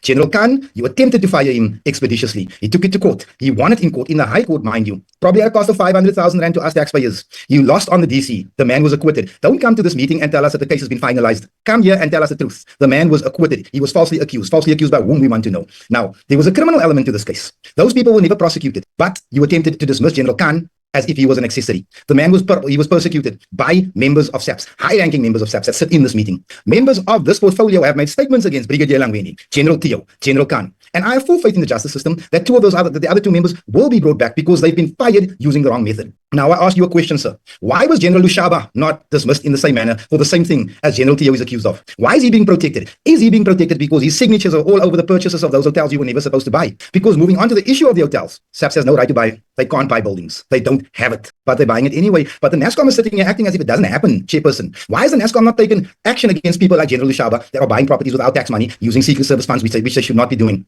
I want to move on from there and say the 450 million rand that has been spent on the political killing stars team for 130 murders is disgraceful. And I'll tell you where the 415 million rand comes from. I'll tell you. Because the slide only gave us very, very scant information as to the spend. These people are being housed in 4- and 5-star hotels and lodges. The political killing stars team is nothing more than a terror group. Why is the murder of Mahaka not being investigated by this team? I'll tell you why, Chairperson. Because that murder will trace the AK-47 that was used to kill this poor man back to crime intelligence. The weapon was bought with secret service money. So the political killing stars team, with all this money on their hands, with all this time, does not go and track the killing of a young black man that stood up to corruption in KZN. They nitpick their cases.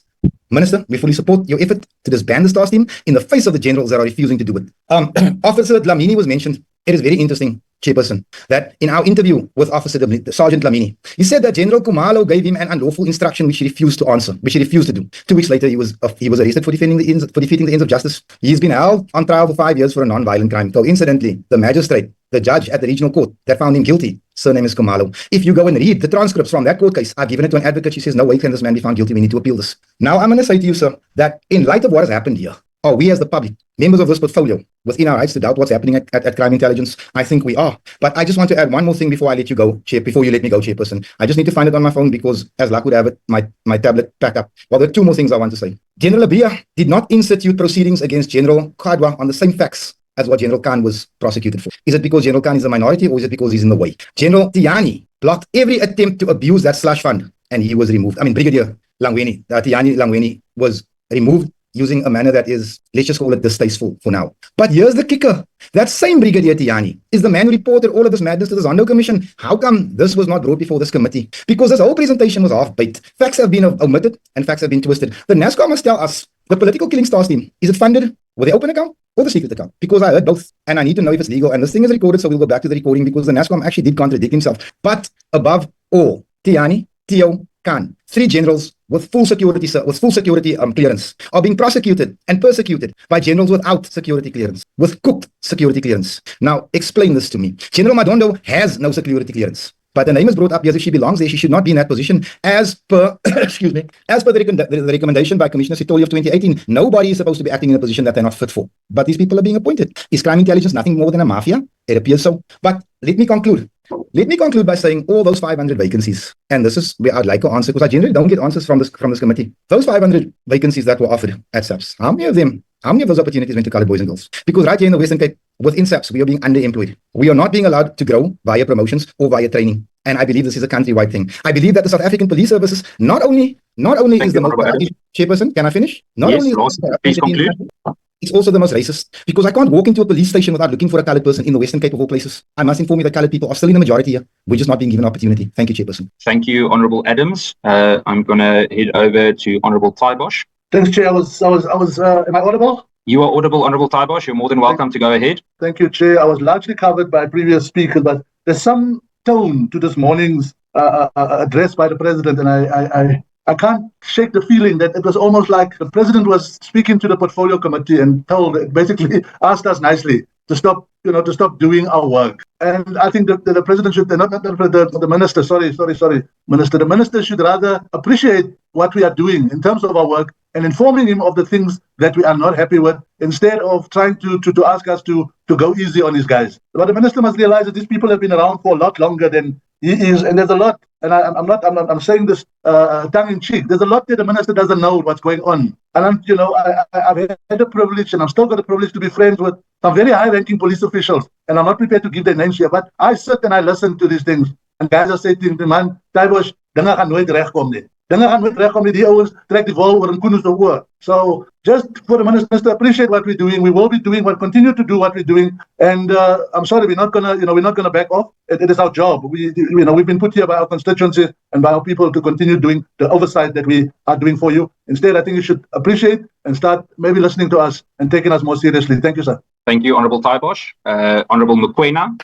Thank you, Chair. The issue of leadership instability within Crime Intelligence Division is a concern. What steps is SAPS taking to address this leadership instability? And how is it impacting the effectiveness of crime prevention and investigation? And also, what are the specific training programs that have been put in place to improve the skills and expertise of personnel within crime intelligence? Thank you, Chair. Thank you, Honourable Mkhwanazi. Honourable Kola Barnard. Thank you, Chair. Let me line off now. The issue of gaps in capacity, particularly in terms of the number of qualified analysts and investigators in crime intelligence. Are you headhunting at universities, at other entities? I know it's extremely difficult for a number of entities I have visited to retain that sort of expertise because, of course, the private sector pays enormous salaries. So are the gaps caused by natural attrition or by basically people going for a higher salary elsewhere? And the baseline reductions in the budget, that hit security cluster across the board. How did they hit you in terms of staffing and resources? I see there's a lot of hiring going on, especially, for example, we heard about the numbers to do with vetting. But I'm not seeing how the cutting of the funding has hit you in terms of those.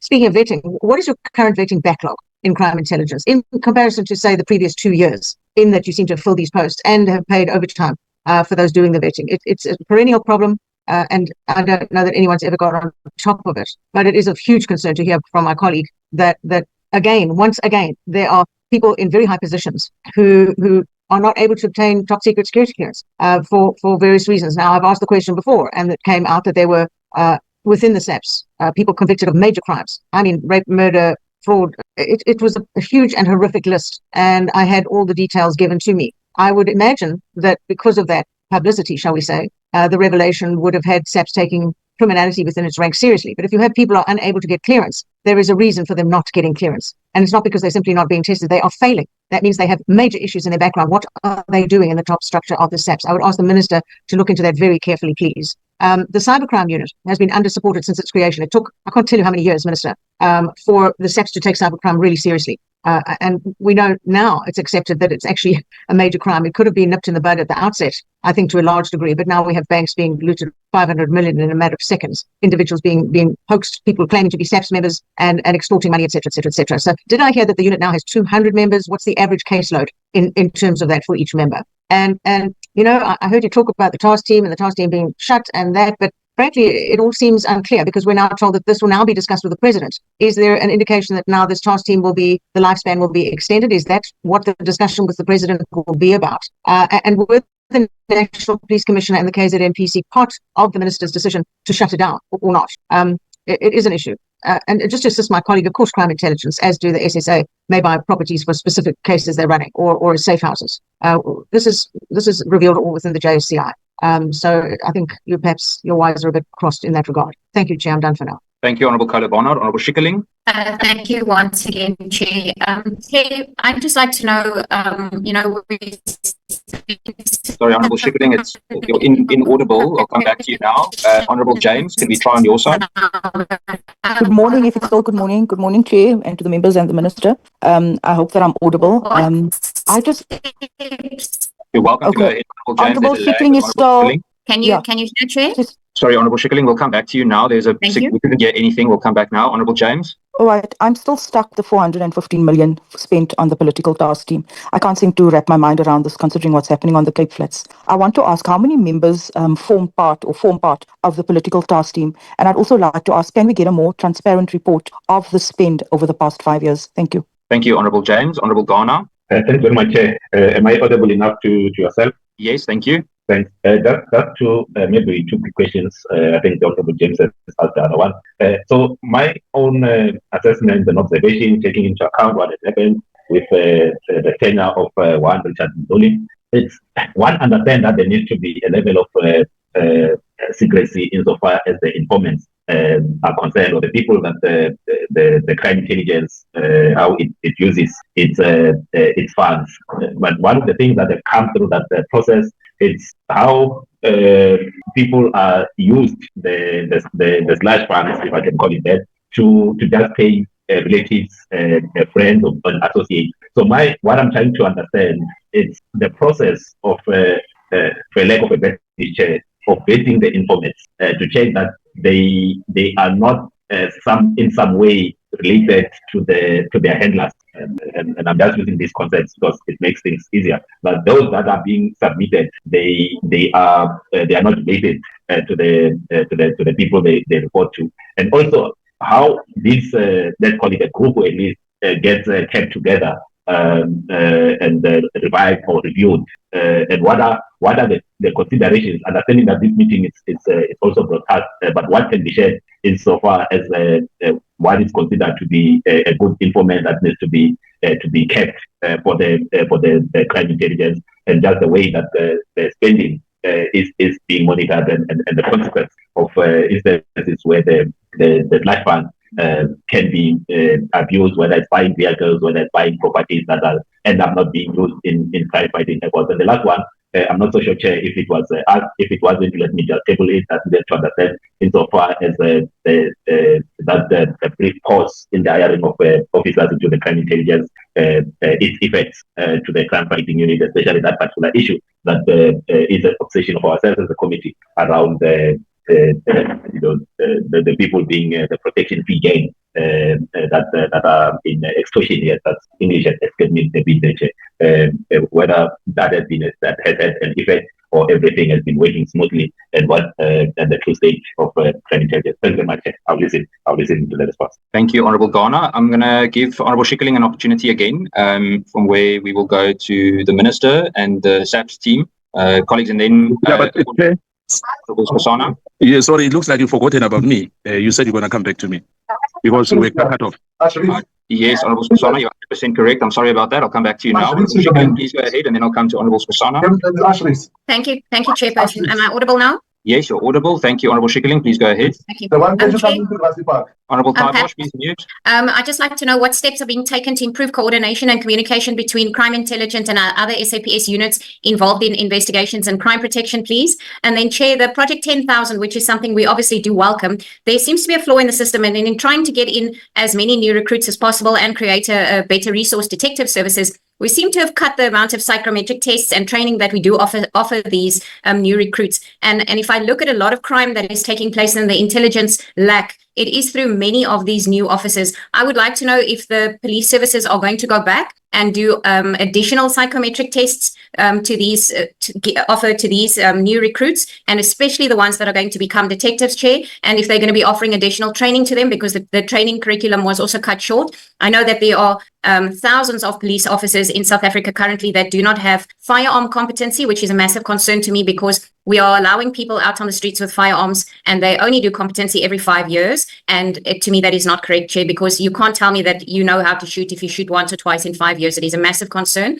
And Chair, I started off with a July 2021 unrest report, and I'd like to go back to that and find out what meaningful changes has the SAPS implemented to address the findings of the state capture report and the July 2021 unrest report, and how far are we with the Zondo Commission report? Thank you, Chairperson. Thank you, Honourable Schikkeling. Honourable Skhosana. Thank you, Chair. Thank you, Chair. I hope now I'm more. You can hear me now. Yes, perfect. Honourable Skhosana, thank you. You know, let me just finish my question up and say that I asked about the Phala report, that it has to come out to the public domain. It cannot be hindered because of the SARS, Public Protector, and others who have already had their own things. And we need SAPS to come in and give the public the confidence that the matter was investigated and is closed in whatever way. And the issue, what specific strategies SAPS will implement to address this data management issue, which contributes to this backlog I was talking about, to say there's old dockets which are still closed. But because of these vacancies, which I was asking, why and is it addressed, when you need 500 plus, supervision and commanders to make sure that their resources, they are resourced. Because if you have crime intelligence, which is under-resourced, the thing which you get from that is what happened in the DRC, where soldiers were sent there to die. So for us to prevent that this should not happen to our citizens in this country, they must feel safe. They must feel safe wherever they go. I mean, some of us, Chair, you might not know, we are still under protection. Formally and informally, wherever we go, we're still under protection. I mean, it's absurd to think that we have men in blue, we have men who are not in blue, but who are police, who needs to make sure that the law and order is maintained in this country. And indeed, we are failing to do so. And I think we can do better, knowing that the issue of budget cuts as well, it's a contributor to what is happening. In fact, for me to be chasing people, like I said earlier, there was one guy was mentioned that was assassinated, and I think my colleague Adams, because I wrote here on the chat to say I didn't hear anything about Makaka. Whether is it a closed case or not a closed case, but it's a case for concern. That they should leave no stone unturned. No one must be protected here. We need to know the truth. We know what people were tortured, people were arrested. Some went to another country, but I must say that we need these matters to be closed. Chair. Thank you. Thank you, Honourable Skhosana. Minister Mtunu. Sorry, Honourable Shongwe, I've noted. I'll come back to you again. I'm just going to go to the Minister for response first. The list of answers is getting way too long, so we're not going to have time to respond, Minister. I'd rather we start with Khumalo if he wants to come in, and then National Commissioner, then we'll come. Thank you. Thank you, Minister. General Khumalo. Thank you, Honourable Chairperson, Honourable members, the Ministry. We are going then to go through the responses on the questions that has been raised. Maybe, Chairperson, one has to start by apologizing because of the system. It will always be difficult to explain issues thoroughly so because of the kind of arrangements that are applied in this division, whereby we are using both overt and covert methodologies as well as accounting. So some of the issues cannot be clearly explained and understood if we move towards one stream. It always makes sense then if one has got the understanding of the other covert stream. So our presentation as well as the responses might not be clear to all of us. Maybe looking at the list without mentioning the honorable members, because there's been second and third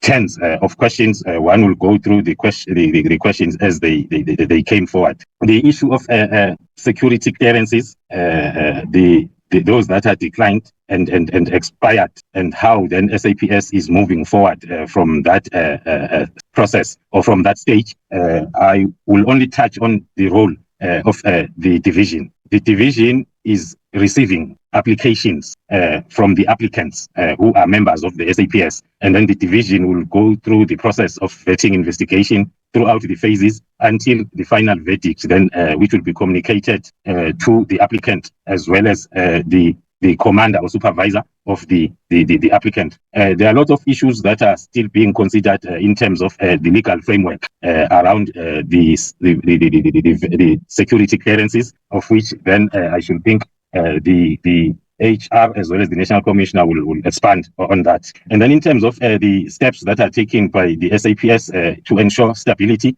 as we moved along with the briefing, we were highlighting areas of concern that were prioritized by the current management to make sure that the previous issues that were affecting the performance of the division are attended to. So supported by the management of SAPS, one can say there is progress on those areas of priority. Hence, then we are starting to see the benefits of some of the issues that we have been attending to. Zooming into the issue of no early warnings coming from the environment, as it was reflected on the briefing, it's one of the areas that we did prioritize, as it was also pointed out in one of the commission's reports by establishing the 24-hour centers from district level to national level.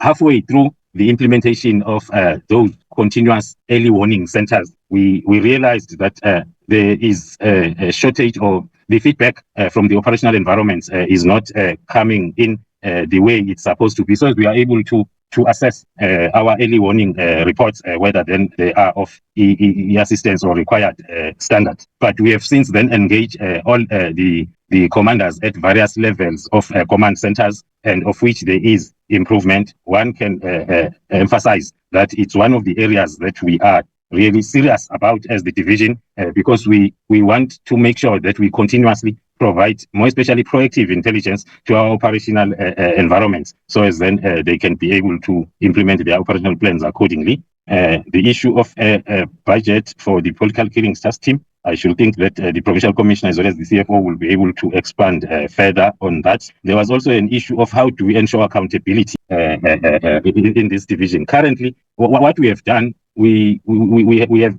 made sure that as a national competency, we have participative management at both administrative and operational issues, where we sit with all provincial heads as top management to take ownership of all strategies and plans, as well as the priorities that are attended to from district level up to national level, so as then when the time comes for us to account, there is no excuse that talks to the misunderstanding of whatever plan that is being implemented. We have continuous accounting sessions that are talking to, we have them thick and fast, those that are talking to operational responsibilities, and then but overall our quarterly review sessions where we look back at our performance as we improve on the next quarter, assisting us in terms of ensuring accountability. Then some of the issues that are talking to like Amabungane judgment, one then will request that maybe we defer that response or comment,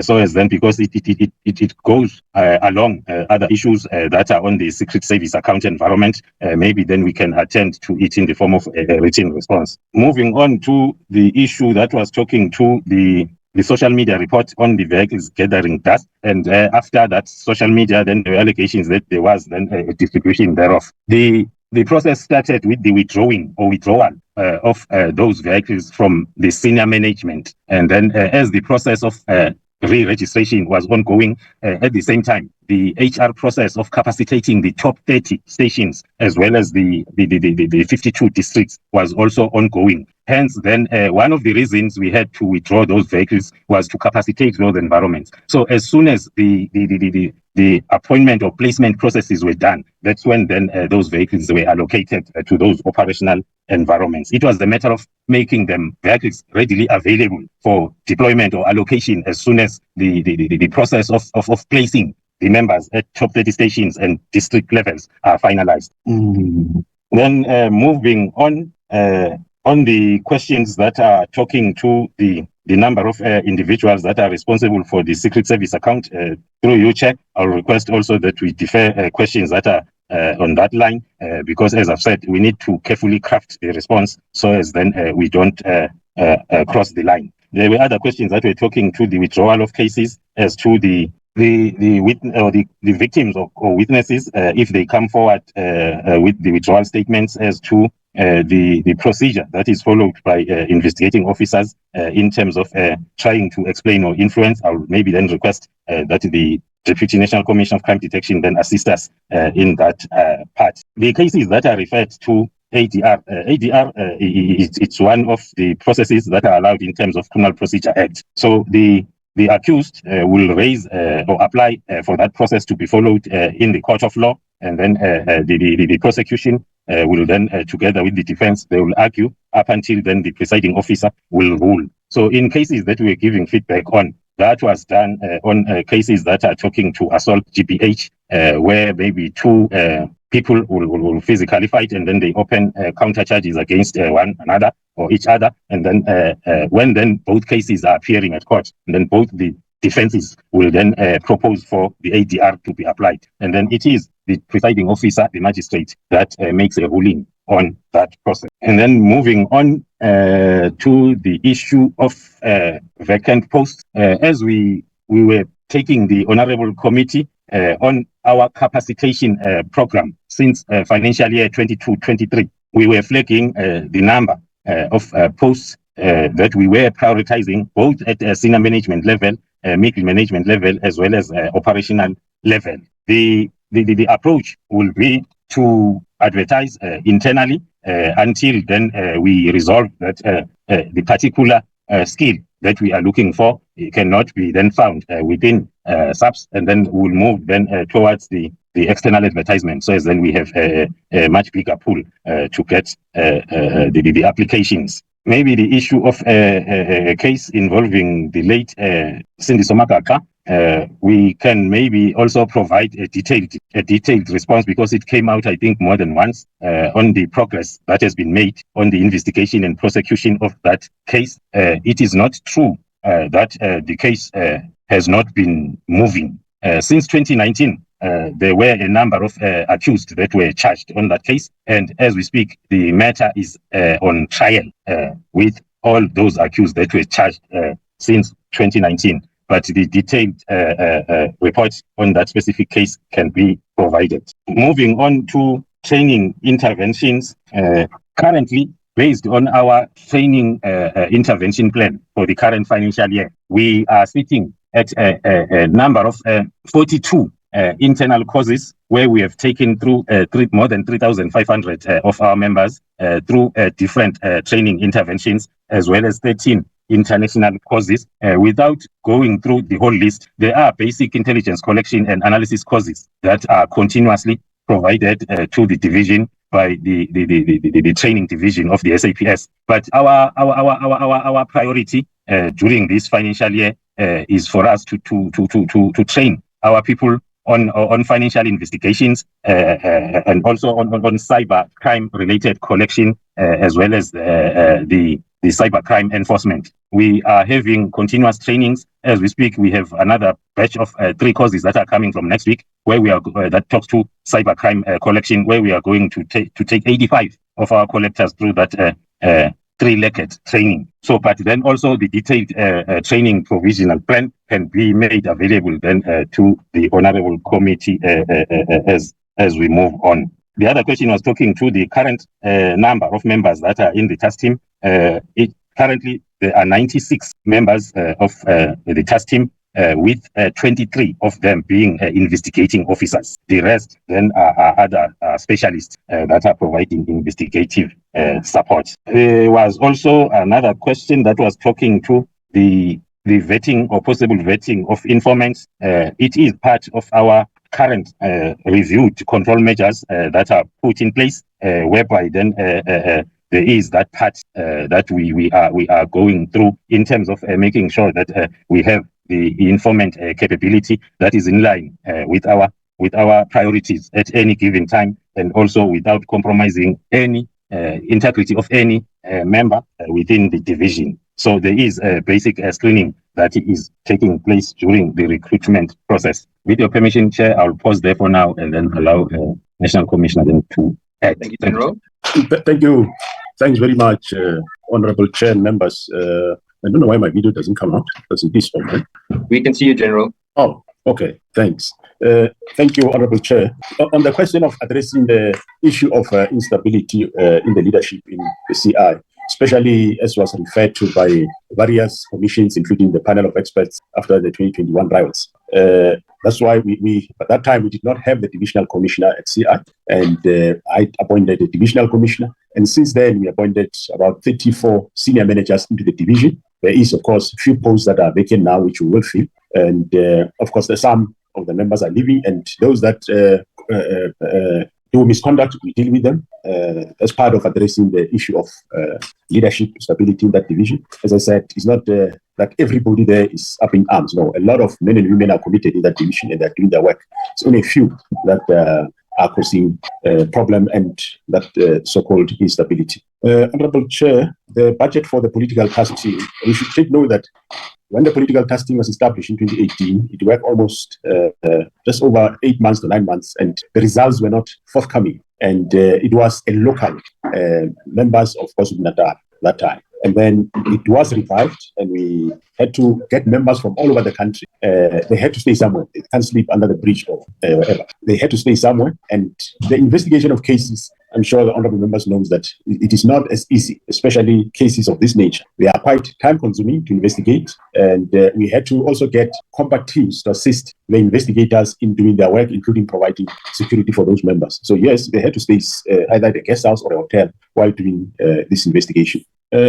On vehicles of KZN given to task teams, I did address it, but I'll also allow the provincial commissioner to talk to that, Honorable Chair. As I said, the political task team consisted of members from across the whole of South Africa put together to do this investigation. And in the process, there was time where there was budget constraints, and the provincial commissioner had to assist the team. I mean, they are investigating these cases in the province, so there's nothing wrong if he is assisting them with transport for them to do the work. But I'll allow him to touch on that.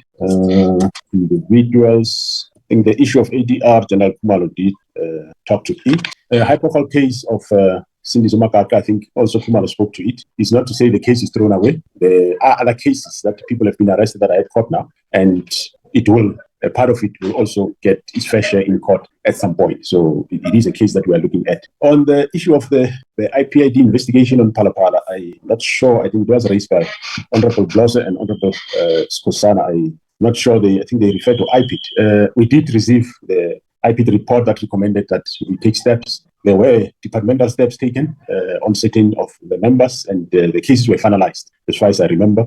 I'm aware that some of the allegation was that I sent a chopper there to the farm in that time while I was still a deputy. And I know that I never sent a chopper there. It was one of those false allegations that came by some of members from within us. And also the records of our helicopter fleet. None of it showed that there was ever a chopper sent there. So I don't know what smear campaign was it all about. And the report, when it came back, it didn't contain anything of that. So I didn't ask IP as to why, but I know that I definitely never sent the chopper to the farm. The case raised by Honorable Adams, Honorable Chair members of DPCI, we have the case number. I can't remember the case number. You would recall that in our last appearance, General Via did explain why. Why is there no media statement? in that regard. I might not quote him verbatim, but as far as I remember, he said, this case is still ongoing and they are still investigating. So they deliberately did not issue any media statement. It quite often happened under the chair that if you are investigating a case that links to something else, you can't really issue a media statement. You must finish the investigation and then you then issue statement whenever you are done. For example, yesterday when we were doing the operation in Western Cape, Bellville South, while we were busy there, we had to do another premises in Skepard or something. So you could not start talking about Bellville South before you finish. Otherwise, you're going to mess up the case. So that's the explanation he gave that time. So let's give it time. General Libya will at the right time talk to the public and yourself on this case. On matters raised by Honorable Adams. Look, the management of SAPS, including the leadership of CI, we don't go out to create misconduct against members. If a member has committed misconduct, we do take steps. And if we receive a report from the IPID or any other body, we do investigate, and then we follow the recommendation of our investigator or whatever is been recommended by that body. In this case, if IPID recommend do take steps, we, or the investigator takes steps, or we don't take steps. The fact that you find General Libya, he did what he did, there's nothing wrong. The supervisor must just apply his mind on what is in front of him and take the necessary steps. That is in terms of how our regulations are. The budget, I think I spoke about it. Issue of discrimination of colors, I am not aware of such a discrimination. We do have employment equity that we implement, and all members do apply for posts, and all races get appointed. Even in CI, there is a number of colored members. Offhand, I remember the provincial head of Northern Cape is Solomon, he's a colored guy, but there is more. So I'm not sure about exactly on that one. Staffing of the division CI, Honorable Chair, we gave them 600 last year, and we're going to give them 1,000 currently with the recruits that are in the college currently. And then the steps taken to improve coordination between CI and other divisions. We have a capacity, we have forums called Provincial Crime Combating Forum. Nationally, we have National Crime Combating Forum, which is NCCF. And with other departments, we have the matrons body. So in these bodies, the CI gives information to various divisions within SAPS. And that information gets operationalized, as Kumalo said. They send reports to provinces, and provinces are expected to operationalize those reports. We have not, Honorable Shipping, we have not cut psychometric testing of new recruits. We are still subjecting them to psychometric testing. And also, those that as we recruit detectives, we also subject them to psychometric testing before they can be taken over into detective services course. But the General CBA will talk to that, including the withdrawal of cases. The status of the matters raised in the State Capture Commission, as well as the panel of experts 2021. We are implementing some of the issues that we showed you earlier, addressing the leadership issues, putting control measures in that division. That's what we are doing. Those are the matters that we raised in those commissions. We are attending to them. Might not be as fast, but we are implementing currently as we do, Honorable Chair. Let me ask first General Sibia to comment, then it will be followed by General Mkhua, and then Lt-Gen General Mkhwanazi in that order. General Sibia. Thank you very much, National Commissioner. Honorable Chair, members of the committee, and our Minister, International Commissioner, all protocol observed. National Commissioner, I'm going to just specifically respond to those that relate to the detectives as mentioned. The first one from Honorable Major. What happens to a situation where the police are sure that they have got a good case and at the last minute the complainant decides to withdraw? It also all depends on the seriousness of the case, because if the state feels that this person must be prosecuted, they are able to declare a person a hostile witness and proceed in the absence of that person. And the court will force the person to testify against his or her will. But in most cases, we do lose cases because sometimes the complainant just come and say, no, I no longer want to proceed. But that is why it is the state versus, because it is the state that prosecute. So the state will then take over if ever there's a need for the state to represent a complainant. But we don't just give up and say, because we also look at all other available evidence around the case. Sometimes the case may be strong enough, even if we don't have the statement by the complainant, but you find that we do connect the person to a scene through DNA or through fingerprints, we'll proceed without the complainant saying, yes, I want to proceed or not. Sometimes even if it's a minor, we proceed without the complainant saying yes or no, or even the parents. So it all depends on a particular matter, Chair. And in relation to the strategy of the detectives, a lot has been done in relation to the staffing of the detectives, and in all the top state stations and all. I can safely say, as we indicated last that it's a total of 4,517 allocation to the detectives, which with 1,000 for lateral placement injected into the detectives from SAPS as well. And we also have 200 re-enlistment for forensic list investigation units. So there's a whole lot of from according to the provinces. I can give the information according to the provinces in terms of the breakdown. We have it, but there's so much been done to inject manpower to assist in the detective environment. Over and above, we're working hard on making sure that we crystallize the data. The data integrity is very much important in a sense that we're looking at cases on hand, and also the cases that are supposed to have been closed that are still open in the system. We're tracing those cases. We find that some of the cases are still open, but they are long concluded, but the system is still open. So we're making sure that we push that backlog in a sense that as we crystallize the data, you'll realize that even the performance of the detective begin to improve. But when it comes to the workload, we are monitoring on a weekly basis during Operation Nhlanhla, chaired by the National Commissioner. We account for all those cases that are on hand. Each and every detective that is carrying many dockets, especially dockets that were supposed to have been closed a long time ago, we make sure that those dockets, we reduce the number, and those that were supposed to have been closed. For an example, you are carrying a simple assault common case that was supposed to have been closed within a month or so, but it's 6 months or a year or 2 years to still carrying this docket. So we are conducting inspections in the provinces to make sure that the provinces are accounted to why certain cases are still open, in fact, when those cases are supposed to have been closed. So we do get inspection reports from the respective provinces, and we attend to each and every province individually. But as you can see, the performance of the detectives chair has begun to improve. The graph is now facing upwards, is improving on a monthly basis because we're monitoring the performance of the detectives. And we really appreciate the concern and the support of the committee and the management of the South African Police Service in making sure that they capacitate the detectives, because now it's beginning to show that the detectives are now working hard at working, making sure that work is being done and the data is updated and the cases on hand are reduced, and that there's enough boots on the ground to carry on with the work of the detectives. Thank you very much, Chair. Thank you, General. Thank you, Chair. General Mkhwanazi here, and good afternoon to you, Chairperson. Good afternoon to honorable members, our Minister of Police, Deputy Ministers, the National Commissioner, and all the colleagues in the platform.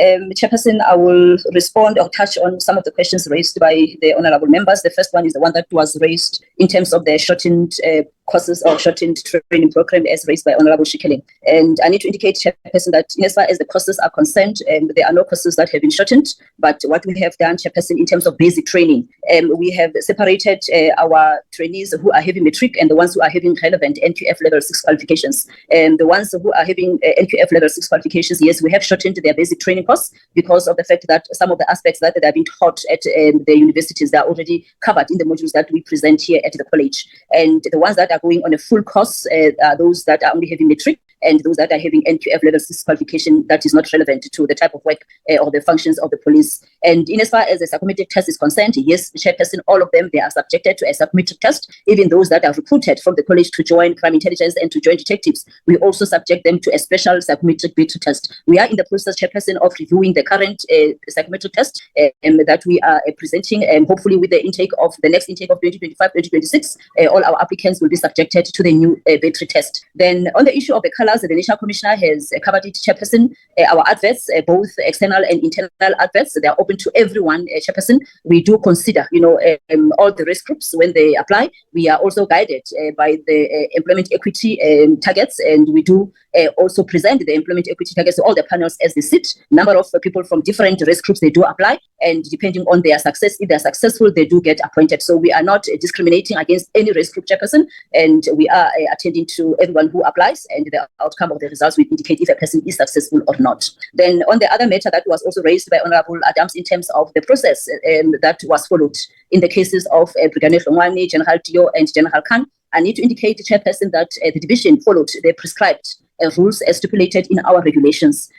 Whether it's a normal disciplinary process, or whether it's an expeditious process, or whether it's a fitness board, all those processes, Chairperson, I need to confirm that they are prescribed in our regulations, and the division followed those processes. The last one, Chairperson, is the issue of the appointment of senior managers without being vetted.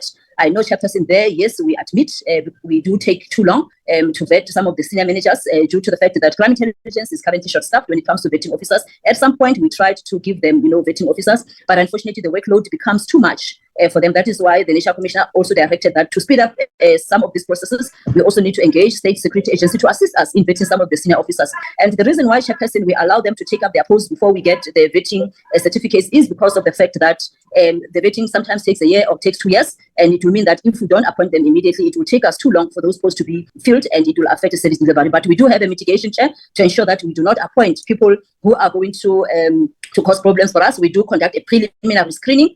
We do the GECs to check if these individuals that we are allowing them to take up the post, there are no shady things that they are doing in the past. But we know that the vetting process that is supposed to be done by crime intelligence go deeper. But we do conduct the GECs. We do some preliminary screening, and based on the outcome of those preliminary screenings, we do appoint them, and also indicating that the condition is once their vetting is finalized, they will get a top clearance security. But we also need to tighten up. We admit that there are certain things that we need to tighten up in as far as vetting of senior managers are concerned. And yes, we were directed that we need to make sure that we put a proper, controls and measures in place, Chairperson. That is all from my side, Chair. Thank you very much for the opportunity. Thank you, General. General Masemola, do I understand correctly that we go over to General Mkhwanazi? Yeah, correct.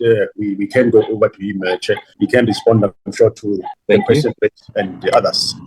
Thank you, General. I just have to say that once General Mkhwanazi has responded, I would need to close the meeting. We will reconvene certain parts of this meeting. We will communicate accordingly. I have to testify in a disciplinary matter at just after 1 p.m. I just want to make sure that I am on time, but that is the allocated time to end this meeting in any case. General Mkhwanazi, over to you. Thank you so much, Honorable Chair and Honorable Members. I greet all of you as well as the Minister of Police, the platform, the National Commissioner. Honorable Chair, in responding to the issues with regard to the vehicles that were allocated to the political killing task team, I must first maybe indicate that, Honorable Chair, that the Section 207 of the Constitution outlined exactly what is the role and responsibility of the Provincial Commissioner in as far as policing is concerned. And in this regard, I am given the responsibility to oversee policing on behalf of the National Commissioner, and as well as engaging and presenting my plans and reports to the legislature, to the provincial government. And I do that as a police officer, being informed and guided by the oath I took to serve and protect, and governed by the Criminal Procedure Act. So as and when operations are conducted in the province, I still remain responsible for what's happening, and I must account to the citizens and through going through the legislation, informing them as such. So in 2018, when the political killings investigation team was established, I was the acting provincial commissioner at the time. And as such, the strategies and plan that were developed, I was pretty much involved with that. Major General Khumalo, the Lieutenant General Khumalo, who's now the Divisional Commissioner of Crime Intelligence, came down with me to the province of KwaZulu-Natal when I came to act in 2018, and he was a brigadier then. I personally placed him within this political killing investigation task team to assist the investigators that were assigned to do the job. And I must indicate, Honorable Chair members, that he did exceptional well, considering the fact that he was not a detective, and he came here for a different mission, but I ended up assigning him to work within the political killing task team. And when the team started, they did not have resources. As a provincial commissioner, I had a responsibility to see to it that the team does what they're supposed to do. And as a result, Honorable Chair and members, I had in 2018 allocated amongst the resources, not only the vehicles. In 2018, I had assigned a total of 30 vehicles to the task team when they started with the operation, 30. That was in 2018. In 2019, I went back to the head office and only to return in 2021. The team remained, and Lieutenant General Khumalo remained as part of the team. We got promoted in the process. And in 2021, when I arrived back, I found a fleet of vehicles that they were having, that were allocated to them. Some of them were bordered, and some of them were very old, not in a good condition, as they were operating across the length and breadth of the province. So as I look at the resources that were available at the time, I found that there was a fleet of 5 vehicles that were bought to be used, X5s, also, I beg your pardon, Chair, X3s, that were bought to be utilized by the late king of the Zulus. And you'll remember, Chair, that through the CODESA and those agreements that were there in the past, the king of the Zulus were afforded the opportunity to be protected by the South African Police Service in the form of a Royal Protection Unit. So in 2021, when I came here, there was no king of the Zulus, and there were vehicles that were procured for it to be used to look after the king, and there was no king. And there was crime in the province, and there were resources sitting and idling at the warehouse. I therefore directed that those vehicles be utilized productively, considering the challenges that we experience across the units in the province as they are fighting crime, of which the political killings task team was one of the units that were working hard in creating peace and stability in the province. I allocated those X5s, 5 of them,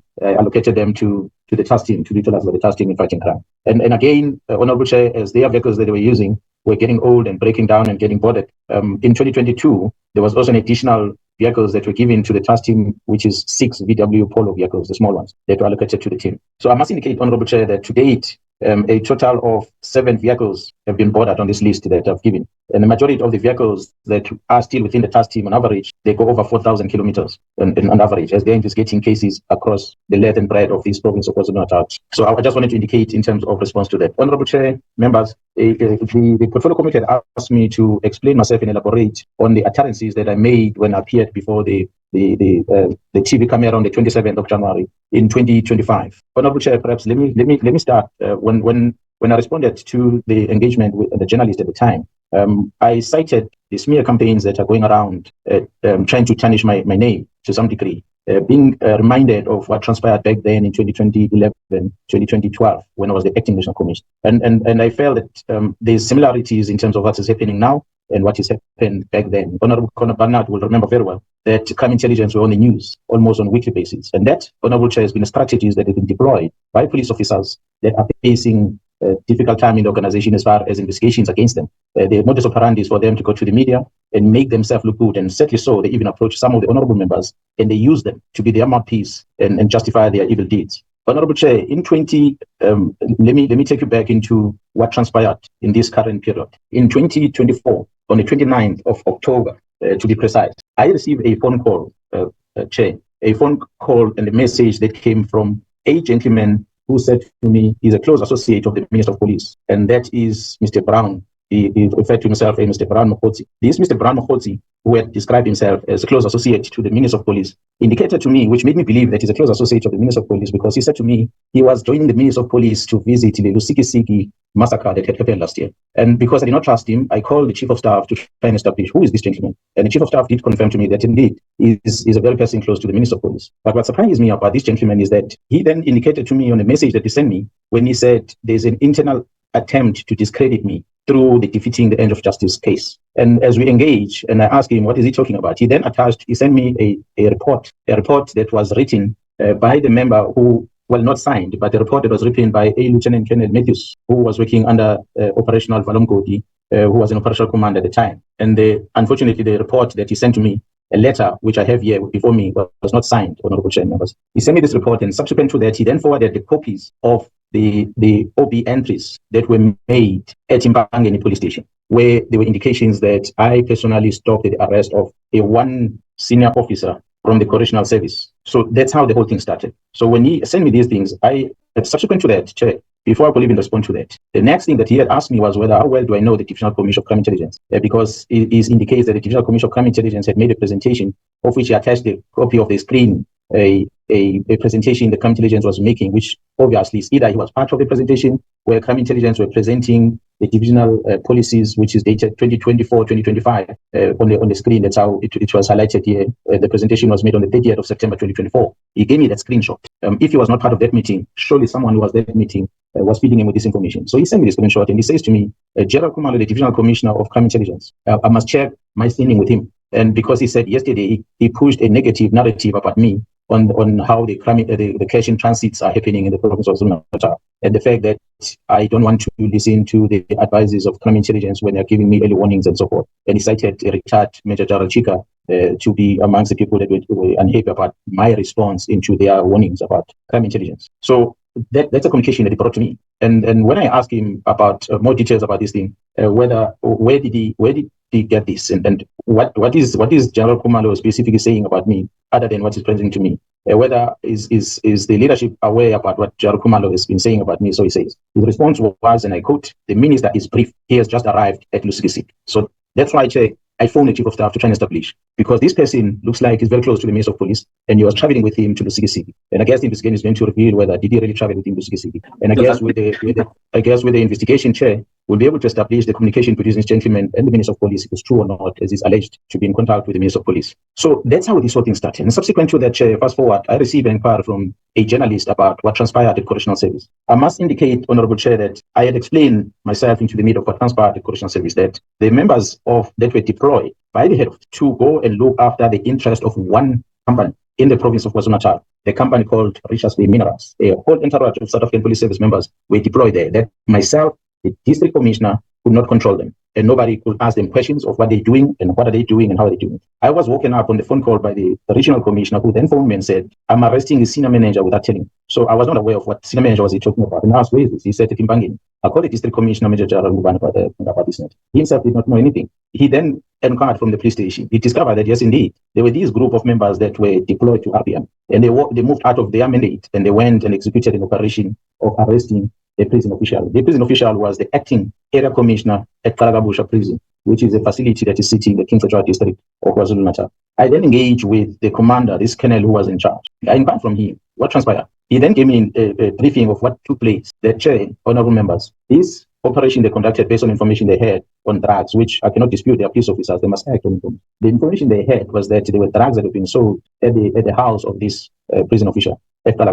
They then went there without a search warrant. They went inside the premises. They searched the entire premises. They couldn't find anything. I must indicate, Chair, that this premises is a house that is within the facility of correctional services. It's one of the units of houses in that facility. And there are many other units in the same facility where the access into it is not restricted, not unless when you enter at the main gate to the correctional facility where you have security controls. But as you go into the houses, each house you can move in between one and another with ease. And after they failed to find anything inside the house, they went outside to search in the garage. But while they were going to the garage, they then noticed a dustbin which was outside the house. They stopped and they searched the dustbin. That is when they found a small parcel that was containing what is suspected to be drugs. Based on that, they decided to arrest that prison official. So the question I asked the Colonel was, as an officer of law, first, do you know whether these things are drugs or not? Secondly, who else has access to this dustbin other than this person you're talking about? Are you sure that this is the only person that could have placed those drugs if they are drugs? So my advice to him is that we are indebted with the number of civic claims we're having in the police. And on 1, 2, we should not be seen to be violating the rights of individuals. Our purpose of arrest is because we want to secure people to come to court when we have investigated the cases and we know for the fact that this, what they were doing, is broken the law. So for now, you don't know what you have before you, whether it's drugs or not. Rather, take that to the laboratory, get it tested first. This is a senior person you're talking about. We don't expect it's going to be running anywhere. And then the register inquiry, and then we're going to engage with the prosecution and determine whether should you effect an arrest, can the prosecution prosecute this person before you enter this person's name on the SCP-14, because the moment you do that, there's going to be a civil claim if you cannot prosecute successfully. And so, Chair, I must indicate that to date, the prosecution has declined to prosecute that matter because there was no evidence as to whether the person has done any wrong in what they were alleging to have arrested her for. So that's what had transpired. So my surprise is that incident happened early in the year last year. Only in September, 29 September, at the end of September as well as the beginning of October, I then get a call and the message is from this gentleman who said to me he's close to the minister. And he's got a copy of that OP entry and he's got a copy of the letter that is written by that member, that colonel who was part of the operation. So that was the start of the troubles that came, which then had to be amplified in one way or another. And subsequent to that, this year, then the journalist asked me a question from City Press in writing. We responded to it. We gave a fact. But the City Press, we felt that because they were in a mission, the journalists might be in a mission to make sure that my name is tarnished out. We went ahead and wrote about it, despite the fact that his colleague learned about this thing a couple of months before, but he did not write because they asked me. I gave my statement, so they didn't publish the story because they realized that it was just the smear campaign. But these journalists specifically went and wrote the story. The sad thing about it is there was no investigation done by the journalist. The journalist just took a person who says there's allegations against Mkhwanazi on this. He took Mkhwanazi's face, he put it in front of the newspaper, and he wrote the story. And that damaged my image to some degree. And as a result, there's some litigation that we are going to be pursuing with the newspaper concern. Chair, when I spoke to the journalist in referring to what transpired after that, for instance, the stories that subsequently came, of which one of them that came recently was that I was in the front run of a post of TPCI. Honorable Chair and members, not because of arrogance or whatever, but I can safely tell you that I believe I'm the oldest or the longest serving Lieutenant Generals in the South African Police. And I'm in the highest notch of this level that I'm in. I cannot get any promotion beyond what I have. So if anyone will feel that I was going to pursue any post beyond this, they are mistaken. I know there are colleagues that are eager for the posts that are going to be vacant. When I joined the South African Police Service, it was my resolve to face the criminals directly. That's why I joined the Public Order Police Unit. And from there, I moved to the Special Task Force. I never wanted to be a detective specifically because I wanted to be involved with the real action that is a combination of all investigation and combating enemy. So it has never been my interest to become a detective. So those that decided again, the very same newspaper or very same journalist or media houses, they then go and put my face out there as if I'm the person that wants to become TPCI. I'll say in front of the public and to the colleagues that are within the South African Police Service who are interested to apply for a post that they must feel free that I will never submit an application for the post of TPCI. I remain here to see to it my contract is done, a contract that has got a year to go before it ends. And I'll do my job and from there I'll go home and relax. Chair, what made me make a reference on what transpired in this time around to what happened back in 2011 is because Honorable Chair, in 2011 I was appointed as the acting national commissioner. At the time, there was a matter of Jaron Bully that was in the media. And as I said, crime intelligence was too much in the media at the time. There was a case of corruption against Jaron Bully at the time, which was referred to the NPA, was in court. But there was no departmental matter initiated. So I initiated the departmental investigation in that affair. And Jaron Bully was already on suspension when I was appointed acting. And after that, I then told Jarostan, as I said, to make sure, who was the deputy national commissioner at the time, to make sure that departmental investigations conducted against Jaron Bully, and also the person who was a direct responsible person for crime intelligence, and that was Lieutenant General Bia, who's now the head of Ops, to make sure that they facilitate the investigation in terms of disciplinary procedure on determining whether there's anything wrong in terms of our disciplinary code. Subsequent to that, Chair, the disciplinary report was ready to subject the matter for the disciplinary hearing. We then received a report from the National Director of Public Prosecution informing us that we must not withdraw the case of Jaron Bully is withdrawn because the South African Police Service and the courts of the Republic had no jurisdiction to investigate the corruption matter of the Secret Service account. That was the responsibility of the Inspector General of Intelligence. So in order to test that, we then took the criminal case docket as well as the departmental case docket. We sent it to the Inspector General of Intelligence. And I know, Honorable Chair, is that perhaps that might have been one case that might have motivated or demotivated the Honorable Advocate Kona Barnard, because she was the one who was dealing with the case. And after the case was withdrawn, she left the NPA and she went to Parliament. We then, Chair, submitted these two documents to the Inspector General of Intelligence. The Inspector General of Intelligence responded to us on a departmental matter, because there were two officials involved, was General Mkhwanazi and Lazarus. She responded to us, and that was Advocate Radebe, the late. She then said, there's no case against Lieutenant General Mkhwanazi, departmental, but there is a case against General Lazarus, so we must proceed with General Lazarus. But then I said to her, I'm not going to implement that recommendation until she responds to me about the outcome or the comment that the NPA has taken, or decision the NPA has taken on the withdrawal of the case against General Mkhwanazi. I wanted to be clear about that. Almost a week later, Honorable Chair, the NPA, the Inspector General of Intelligence called me and said I must bring back the letter that recommended that Mkhwanazi should not be charged departmental. I must bring it back because they've studied the case docket and they've realized that the NPA has erred in taking a decision that the police and the courts don't have jurisdiction in criminal matters. And then I decided that I beg your pardon. I said Advocate Bredenbach. I think I used the wrong name. Advocate Bredenbach, who was dealing with the case that is now working in Parliament. When the Inspector General of Intelligence gave us a letter that says the case docket must go back to court, which meant that the departmental matter must proceed, we sent the docket back to court. I personally called the acting National Director of Public Prosecution at the time, and she referred me to the advocate who initially took a decision, and that advocate was Advocate Mkhwanazi. And Advocate Mkhwanazi still wrote back to us, telling us that he has taken a decision to withdraw the case of Mkhwanazi, therefore the matter is closed. So that's how that case stopped, because of that decision, despite the fact that Inspector General of Intelligence already said that the NPA was wrong. Subsequent to that, Honorable Chair, we continued with the departmental matter as we were authorized to proceed. Subsequent to that, as I was driving home to KZN, I received a call from the same Advocate Radebe, who was Inspector General, telling me that she has compromised her career. The recommendation that she gave me to prosecute Mkhwanazi was wrong. I must bring that letter back. I refused. The next thing, I got a call from the Minister of Police at the time, who was Mr. Mteto, to his house, where he instructed me that I must not charge Mkhwanazi. And because Inspector General of Intelligence decided that I should not charge him. And the Inspector General of Intelligence was present in that house. And she said, I gave an instruction of what to write. I disputed that, and I said it's a lie. But nonetheless, I told her that until I have something black and white that you are saying to me I must not charge Mkhwanazi, I will continue with the case. Well, of course, criminal, we can't do anything because the NPA had taken a decision, but departmental, we shall continue. And the Inspector General of Intelligence then invited me to her house where she brought back the letter initially that she had withdrawn that said Mkhwanazi is clean, he cannot be charged. And she brought the letter which she had filed and she gave it to me again that said, no, Mkhwanazi is cleaned. So as a result, the case must be withdrawn. Honorable Chair, what transpired after that, it's recorded. The Advocate Bredenbach, General Libya, General Massimo himself, General Kumalo, who's now DPCI, myself, and many other police officers started facing difficulty after that. Especially, I can talk about those in the police. It is on history how General Libya was removed from the SAPS under the leadership of the National Commission at the time, General Pierre. We know how the paging and everything that was done. Myself, Honorable Chair, from the arrival of General Pierre as the head of the SAPS, I sat at home. She did not allocate me any post. She was happy to have me sitting at home for more than 12 months, not doing anything. And it didn't bother me. I feel, Chair, I had done enough. I've gone through some difficult trainings in my life that taught me how to enjoy. So I just sat there and I told them until they want to make use of me, I'll be available at home. So I enjoyed getting pension payers, taxpayers' money without being used. And to date, there was never investigation about my command at the time, General Pierre, with regard to that. But I sat at home and doing nothing. And many people will tell their stories. General Kumalo will tell you, because General Kumalo became a bad person, especially as I had assigned him, Honorable Chair, to go to counterintelligence and work at counterintelligence office, where he uncovered shocking things,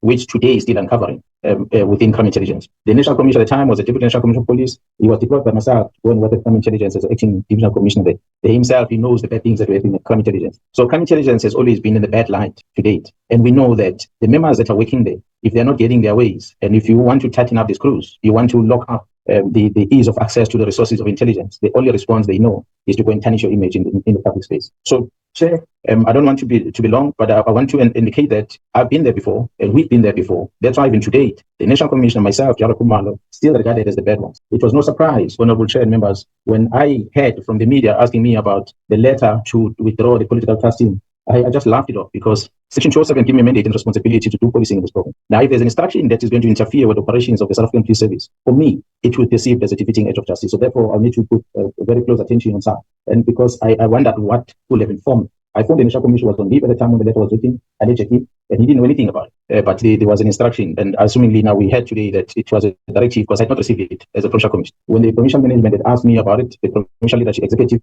I told them that the political team is pretty much active and they're working, they're doing their work. And any other person who gave me instruction otherwise can go only the National Commissioner and nobody else but the National Commissioner of Clinical Service, because he's my boss. If he tells me I must change his policing tactics into something else, I shall do so as a disciplined police officer. But we've been working, Chair, and this task team have gone beyond the borders of KwaZulu-Natal, have gone to the Gauteng province. There's a case that they are assisting investigating in Gauteng, the case that involves very senior police officers, who some of them might be in this platform that you are in right now. And that is part of what is causing the chaos in the South African police service. So, Honorable Chair, I'm going to leave it there. And that is basically why I was there making a reference on what is transpiring now to that what happened in 2011, where bad police officers are using politicians to try and get their ways around. So that is my submission, Chair. Thanks so much. Thank you very much, General Mkhwanazi. General Masemola and Minister Nkunu, would you like to respond in any way? Well, not in terms of General Mkhwanazi, but I mean, any further response? General, I'm getting confused with Minister and General now. Minister, over to you. Thank you very much, Chair. Very little from me at this stage. I made all the statements that I needed to make, except to say that most of what the Honourable Member, Mr. Adams, made are issues that I spoke on earlier to say some of these matters are under investigation, and I did confirm that. The second statement, I want to make at this stage, the Honourable Member, Kolapanat, talks about a list of sins and sinners that I can't remember the number, and she says she would want me to attend to that. I will consult or talk to her in Parliament today to see if I could get the list of the people she's talking about, so that I attend to the matter. And then the next statement is cyber security in the country is a problem in many ways, opening up and making state departments and government as a whole very vulnerable. It's a matter that we should attend to, just as when the load of things that are receiving our attention gets down a little bit, and then we will prioritize this. And I would say that for now we're setting our sights on things like murder, firearms, both legal and illegal, and immigration, and every other aspect, especially how we're managing entry and exit points in the country together with other departments. Other than that, Chair, thank you very much for the opportunity. But I think I picked up something that Provincial Commissioner Mkhwanazi is saying about some fellow. 2 weeks ago, it does happen in a week or 2 or 3. I think a week and a half ago, I got somebody insisting that there's somebody who's going around saying he works with me wherever I am, he is there. And I said, show me the face. And it got to a point where he showed me the face, and I told him, I don't know this person. And a week before, there was another person, Mkhunu, who said is my younger brother. My younger brother died in 2005, and I don't have any other. And so when the person says so, you really, so I think we must be very circumspect when people come to us and say, I'm an associate of this and that. I'm no associate to the person that General Mkhwanazi is referring to. But I appreciate whatever they discussed, and then those things coming out so that I understand who is saying what, where, and so on. I do know that possibly all of us, including you, Chair, you would have at one point or the other somebody claiming that they are your associates. It does happen. But other than that, thank you very much. Thank you very much, Minister. I appreciate all the feedback. Colleagues, I have identified the 2nd of April as a potential date for us to continue with parts of this discussion. It's been a mouthful today, and it's been, I think there's a lot to chew on. And I think there's a lot to go through after today. There are significant things that I believe from this discussion that we would need to go into again, and that we would need to likely discuss again. But that being said, I think it was the right thing today to delve into this. Unfortunately, we've run out of time regarding the VIP protection matter. We will reschedule that. I think Major General Rhoda is with us, and I just want to apologize in advance that we will have to revisit that because today we just simply do not have enough time. General Masemola, thank you to you and the team, General Kumalo, the deputy ministers. I'm struggling to see all the names. I see DM Matale. I haven't seen DM Boshielo, but thank you. There we go. You popped up. Hi there, DM. Thank you to all of you. And then in terms of the members, if there are specific questions pertaining to today, we will revisit some of this, but I haven't received any questions apart from Honourable James. If Honourable James is still on, I will follow up the question that you asked, Honourable James. I saw your message, but I haven't received any other questions to follow up or to check on. The only members that have sent questions to me to follow up on are Honourable Taibos, Honourable Sosana, and Honourable James. So please remember that the offer stands that we can assist in getting written answers for some of the questions, or then following them up on the next round. Colleagues, I want to thank you again for today. We will stop there for today and see you soon. Thank you. Thank you, Chairperson. Thank you.